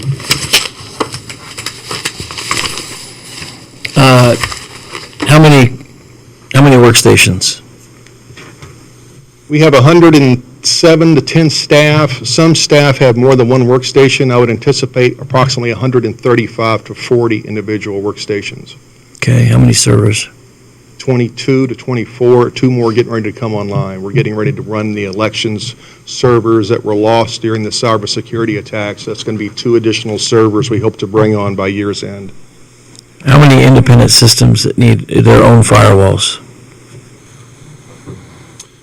Right now, everything is running, and I hesitate to discuss what we have in our environment in a public meeting, but everything does run through, when it comes to our network, through a series of firewalls and protections. The individual services depend on the actual department. Some departments might have 2 to 3 pieces of software that are instrumental to them to be able to serve the public. Others, like consider the sheriff's office, they have much more than that. So we try to stay ahead of that, and we probably want to break it down maybe by department. Sure, how many software programs? Off the top of my head, I'd say 37 to 40. Okay. How many phone systems? Usually every one for a user, then there's quite a bit on the backside. I'd probably say in the ballpark of 135. Okay. And speaking of phone systems, if you'll allow me, one of the things that kind of keeps me up at night is Curry County has a number of single points of failure that we have been working to address and remove. And one of those, we just recently made big progress, started on this progress, our project last November, and probably at the end of this month, we will be able to turn on our redundant connection to a different ISP. Working on that project, we looked at even the routing of our fiber. Our current fiber ran down and left through the south part of the county, down through Crescent City. The new ISP we have set up a redundant system with, we even went so far as to look at their fiber pass. And the next path coming in that they're using is coming from the north side of the county. So if someone happens to take out a pole or a backhoe happens to grab a piece of fiber, you will notice in the last maybe 12 to 14 months, the county was down 2 full days and we did some research as to what that cost the county. And in the lower side of estimates, we were looking at approximately $60,000 to $65,000 of lost wages, revenue, and that's not in counting the impact to the public. So we looked at that as a huge single point of failure. Along going with that, our single point of failure right now is our ISP, our primary one that we had before we went to the secondary one. Our phone system is connected to that ISP. We have everything internal in-house. My goal is, towards the end of this year, is to look at a new phone system that will not be tied into one ISP. So when we lose our internet, just with a few things within our firewall and switching, we can then move over and then the phone systems will come back online. If you're on a call when that fiber goes down, you will lose that call, but within 4 to 5 minutes after our system switches over to the backup and redundant ISP, we can then, with a new phone system, allow you to once again use and get to the outside lines. That, to me, is a single point of failure, especially when you're trying to call dispatch or public safety. When our systems were down, there were no business lines operating. To me, that's a huge red flag, and we're working our best to find things like that and then come to the leadership of Curry County and let them know we can resolve those things. They take a little effort, a little bit of money, but I think for the money we spent for our backup ISP connection, it will far outweigh 1 day of outages. We're looking at approximately about $825 a month. That gives us additional static IP addresses. That gives us the speed that our network needs for this number of employees. And that's a long time you can go with minus 1 day of service, because last time, I think it's happened now in January, and then again last March, February, when they were down, we were down 10, 12 hours. That was a huge impact for this organization that cost easily $100,000. So that buys a lot of equipment to put in to take place of those single points of failure. Now, is there any reason why any of the redundancies aren't like satellite? We looked into that. Right now, I had a conversation with Dan McCorkle, who's the IT director of Crescent City or Del Norte County. They are looking at and rolling out a backup system that looks at Starlink. I had a conversation with Mike Finch at Lane County. They also are looking at a backup Starlink connection, but those organizations already had 2 different connections. So they're looking at one as a satellite-based system in case we have a big shake here, we can still bring our communication system back online. Our first point was just to get that second good fiber section going out north. And then when that's online and looking good, I would love to have a satellite system here, just because we know one day it's going to be bad here, and those fiber optic cables north and south have a good chance of being cut. It would be great to have a satellite system as backup. We are looking at it. We're doing it kind of in phases as we have staff that can get on these projects and get pulled away. We're still in kind of a rebuilding phase. Even though everything looks like it's running good, I would say we're 60% done. We've still got another 40% to go until we can bring it back to where it was. But where it was also had many single points of failure. So as we rebuild, we are removing those and making the county just as stable and durable as possible in the event of a Cascadia, shake. Great job on getting the county back in shape, and that's very commendable. I know that was not easy, and I couldn't agree more about IT. It used to be those guys with pocket protectors in the closet, that you never talked to, but not anymore. They're part of the A team. So I was just curious on the software. Looks like we're 125,000 less asked for this year. Was there something big last year we did? Or? There was. Before I joined the county as a staff member, I believe leadership at the time was working through the ransomware attack, and they had a Microsoft DART team, which is a detection and response team, come and assist the county. And they were looking at new products that Microsoft offers to help protect government. And most of the other governments across the state are using products like this. So the decision was made before I arrived to lock in, perhaps looking for a discount of a higher number of users. Well, just later that year, the county went through a pretty big series of layoffs to where, they probably lost 20% of their staff. Well, that locked-in number was set at 165 users. I went back after the layoff and I says, can we adjust? No, you locked in. So that lock-in ends this year, and when we re-up, we're only going to probably pull maybe 115 licenses. So that would be a big savings, and we're looking forward to having that money back. That's significant.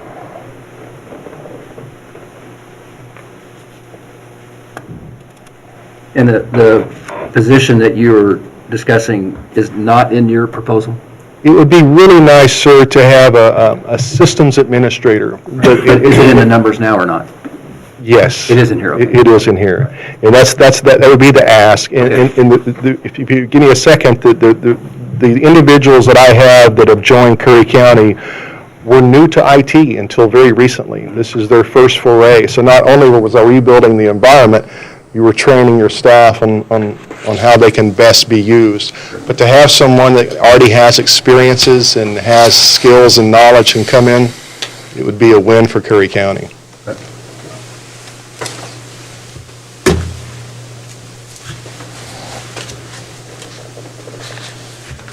Would that person be, would you be looking for somebody that would be able to increase productivity with potentially AI and that kind of stuff for the staff? Would that be one of the main things you're looking for? Or? That's a great question, and yes, right now there's lots of new tools that are available for technologists to really make the most of their time, and I think we could open those tools up for that person. But a good systems administrator could do things to help secure the county even to different levels than we are right now. Right now, we spend a lot of time just putting out fires and going and fixing the things that kind of surface. A systems admin is the kind of person, maybe you close the door and slide a pizza under the door, and they just sit there and focus on the core infrastructure systems to make sure they run as efficiently as possible. Your backups are secure. Everything is running in the background that in case there is an incident, we know and could have faith that the systems are going to be able to be restored in a quick amount of time and can get services restored to the community as quickly as possible. Okay. Thank you, Phil. Thank you, Phil. Thank you.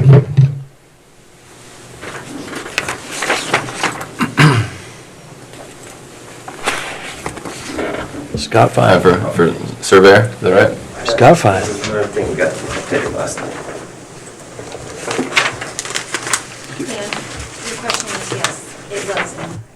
This is something got done late last night. It was. They had their own fund created. Oh, okay. So,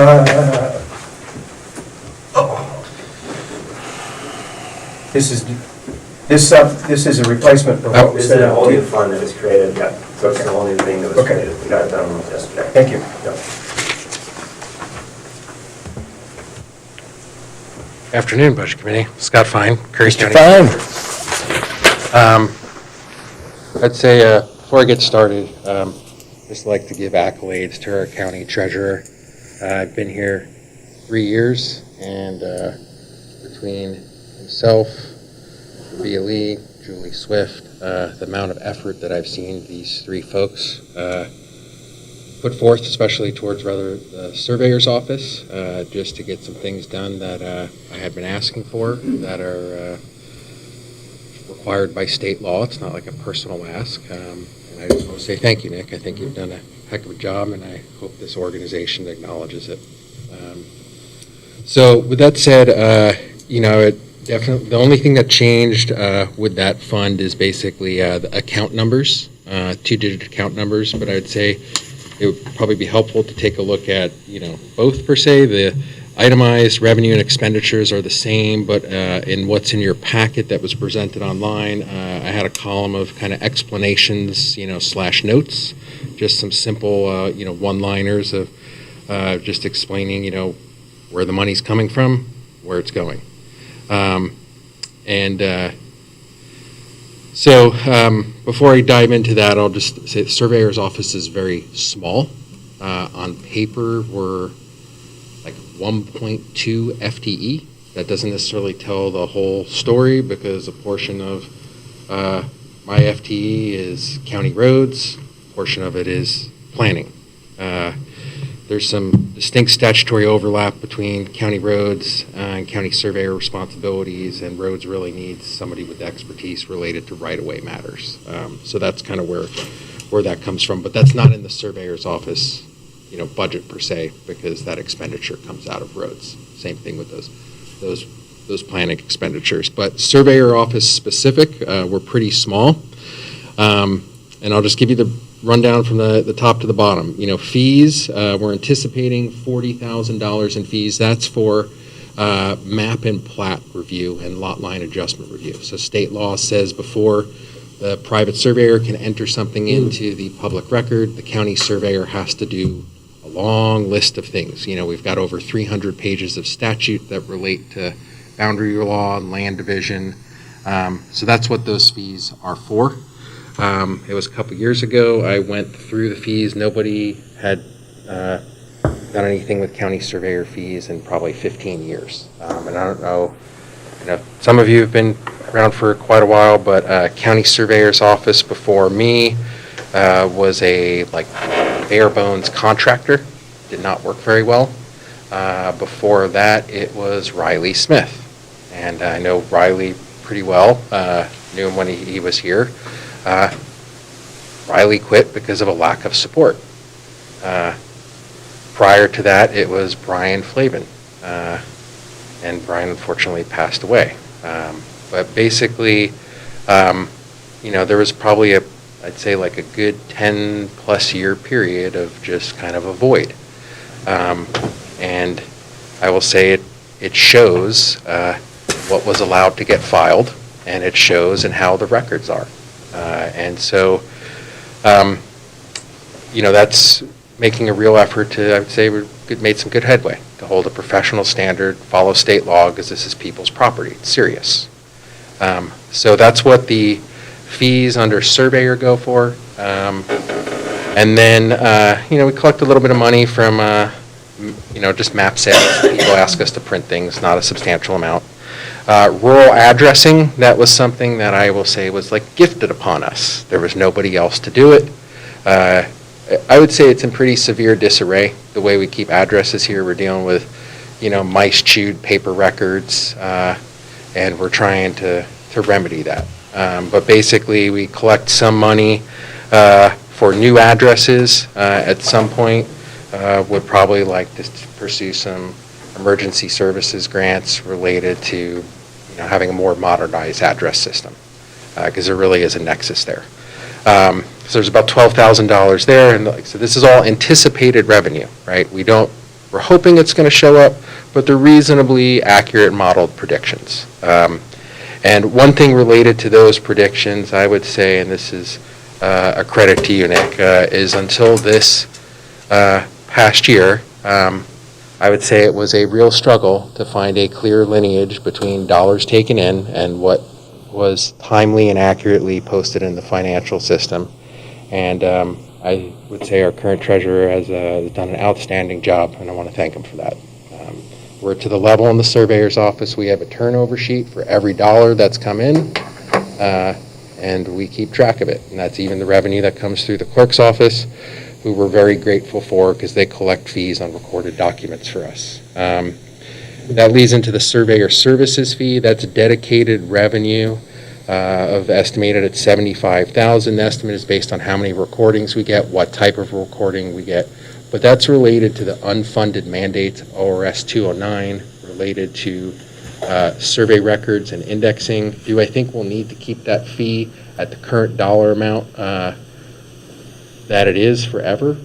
Probably not, but at least for the moment, until we get the heavy lift, much like with all things, post 23 here, there was a lot of data lost on the digital side. But what we're also dealing with in terms of survey records in the county surveyor's office, I don't know if the board remembers me talking about this in the past, but surveys are supposed to be indexed by township, range, section, and quarter section. That was lost since 1947, actually even prior to that. It just never happened here. I don't know why, but some county surveyor long, long ago just said, we're going to index surveys by township. So if you go up to township 31, we got survey number 1. If we get down to township 40, we have survey number 1. Things were supposed to be sequential. We're pretty much married to that system at this point because we can't just start changing survey numbers, right? That would not go very well. But what we have to provide by state law is the location in the index by quarter section. And so we're literally going through every single survey that we have on file and every single plat and locating all of the quarter sections that they're in. We've built a very robust spreadsheet, and because I'm healthily, I wouldn't say paranoid, but aware of digital lapses, like we even print this information out. We're keeping paper records because the amount of time that myself and Barbara Colton have invested in doing this work, we don't want to lose that. It's that information is money, and this is super, super important information. I don't know if you guys have noticed, like we have a new title company in town, right? Curry County Titles no more. Like when we have companies like Tycor coming in to do business, right? Their expectations are going to be greater than what we've ever experienced here before because they're a nationwide title company. And they're just, it's just different, right? The people that ran Curry County Title, they understood the locale.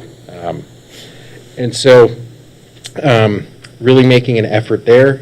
End goal is basically full digital indexing and basically a solid county surveyor's GIS that represents all the survey. So that's what that fee is for. Miscellaneous revenue, we don't have anything. I do have several surveys slated to be done for other county departments, like on county property. Like we've got an issue up at the county shop. Got some work at the fairgrounds, have a couple floodplain things. And that's not really my discretion, but if, Director of Operations says this is going to get funded from this other place, there might be some money that shows up there. But otherwise, basically, we're partially general funded, and if there's a overall county good related to the property, I'll just go take care of the surveying unless I'm told to hand somebody a bill. But I have no intention of doing that otherwise. And very grateful for that general fund support. We actually lowered that, I believe, by about $31,000 from FY 25-26 initial to revised FY 25-26, which is consistent with what the number is here. So no requests for any additional general fund contribution whatsoever. And we've actually reduced it. And really, I'd say depending on, if we have a solid year on fees, right, there's always the good potential, we may need less when we get to the end. It just depends. And we try and be cognizant of our expenditures and mindful of that hopefully that can, if the revenue is there relative to the expenses, that hopefully, we don't, get to the end of the fiscal year, if you gentlemen understand what I'm saying, is less request for backfill for general fund what the fees don't. But I think where we're at is a excellent foundation to keep things stable and functioning. And then also we have in there $50,000, and that's a transfer in from the Cornerstone Preservation Fund. And in terms of, I'd say, Curry County success stories of things that this quiet little coastal county has achieved, we had 2 state representatives here, Boyce and Brock Smith, basically get pretty vocal in the legislature related to House Bill 3175, and the board was very supportive of it as well. But basically that removed a $10 cap per document that was on that corner fund fee. It was there since 1986, and the board set the cap higher, so we're actually anticipating some revenue that we could do some work.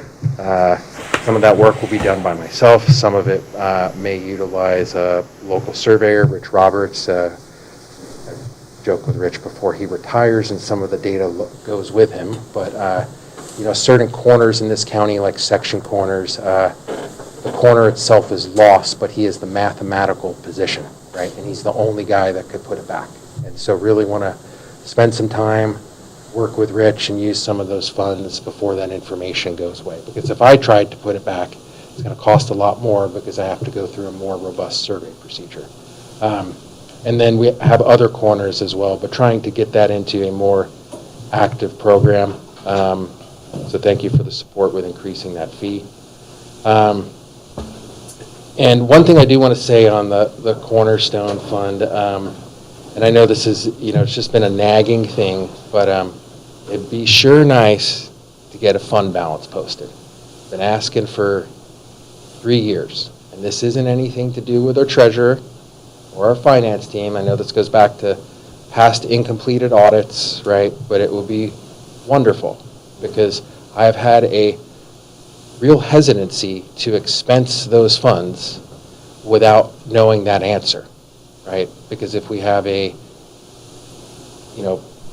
unexpected shortfall in anticipated revenue, and I go spend that money, it would come from that fund balance, right? And we're trying to operate. And so, and also it's just required by law, like you need to do it. So whatever has to happen, I know you're shaking me head at me, Jay. No, it's just that I think it's the wrong venue for this conversation. But in terms of, I do, Jay, with all due respect, like maybe it is the wrong venue or right venue, but here we're putting forth like a revenue estimate, right, of what the fund balance is. We've done this for 3 years, and it has not been posted for 3 years. And the only reason I know that amount of money is that Julie Swift provided me with a 10-year history. So to be fully transparent, right, I hope it gets posted someday, and I have confidence in our treasurer and the finance folks that it will. But so that's all I can really say about the revenue side. Expenditure side, it's basically people. And then in terms of materials and services, anything that is requested as an additional appropriation authority is directly paired with fee-based revenue. There is no request for any additional general fund support.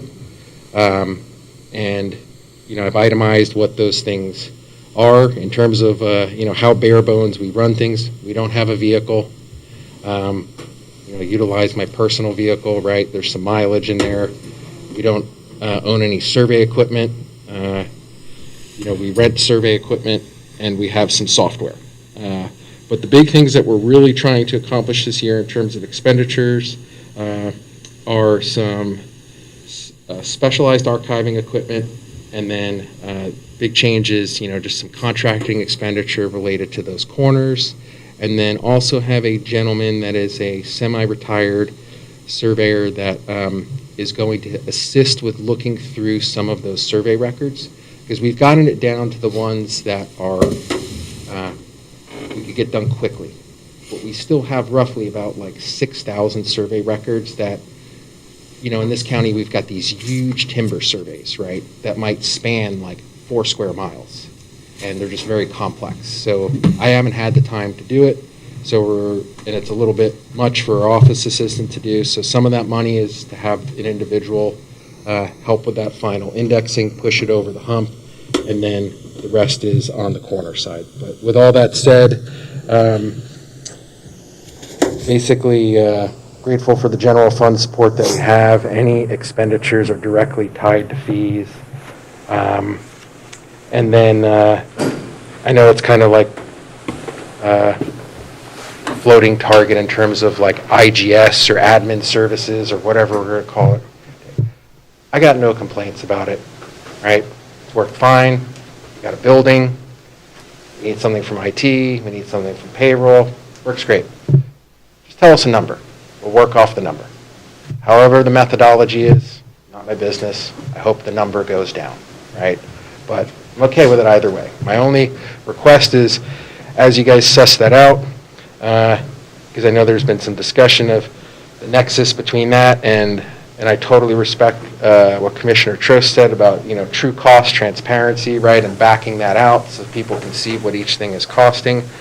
That if we're going to do that and we're dealing with general fund departments, that we make that linear, 1-to-1, right? Because otherwise, somebody has to figure out how to get rid of some cost, right? So if you're going to say, hey, we're going to reduce, admin services by $20K, don't hand us a 40K general fund reduction. I mean, if we need to, that's fine, but just like give us a heads up so we could pivot, cut something else out. But overall,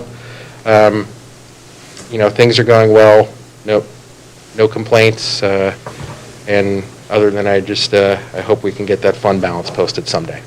So, that's Okay. all I have. Yeah, thank you, Scott. And so, I mean, it looks pretty straightforward. I know it's a new fund, so I guess there's not really history to go off of, but any questions from Dan or Joe? I would say it is a new fund, but not necessarily. It was previously under community development. Yeah, so we have some historical numbers to go off of to Yes, sir. create this. Yes, sir. Yeah, yes. Yep, and where I believe it was Board Order 23571 that set up the special revenue fund. And gave worked with Nick, Ted, and Rabia very closely on that to get the verbiage correct. Yeah, excuse me. Yeah, it's not out of nowhere. Yes. It has been Yes. housed in community planning. Yes. Yeah. Yeah, we didn't invent. But we don't have any, numbers against historical for the, Yes. yeah. Yes, yep, exactly. It would be under a different account number. Yeah, yeah. But like I was saying, if you'd like me to provide to you like a FY 25, 26, revised versus 26, 27 proposed and give you a difference, right? I'd be happy to do that. Except the only things that are different are the materials expenses, which are directly paired with fee-based revenue. Yeah, okay. Good? Yep. Okay, yeah, thanks, Scott. All right, thank you, Scott. Appreciate it. I gotta make a quick call. Yeah, go ahead. These numbers are also in community development currently. It says surveyors moving to. Oh, okay. So they're there. So I think we have to take, we're done. I think that was the last one. That's the last one for today. We have OSU. Yeah. Say that last part again? The OSU extension service. But that doesn't require the budget committee. No. That just requires the board, right? Yeah. Okay. Please leave. Yep. All right, Stuff I just take with me or Joe, before you start getting all that together, I didn't pop anything out of here, so any last comments or anything before I will adjourn? I call it comments. So what we'll do is, after presentations tomorrow, we'll, instead of having the discussion deliberation about what will or won't potentially get funded, we'll put together a priority of budget, a budgeted priority, and then the budget committee will have something to look at that's zeroed out. And if there's alterations that need to be made at that time, then we can hash those out. Yeah, no, I think tomorrow is the 4th, so we go through the last meetings. It Yeah. gives Nick and Rabia a chance to fully finalize the presentation. Yep, unless people come in with their own stuff. Yep. Budget message, and that would be on the 10th. Yep. So, good. All right. We'll adjourn meeting, 1:51.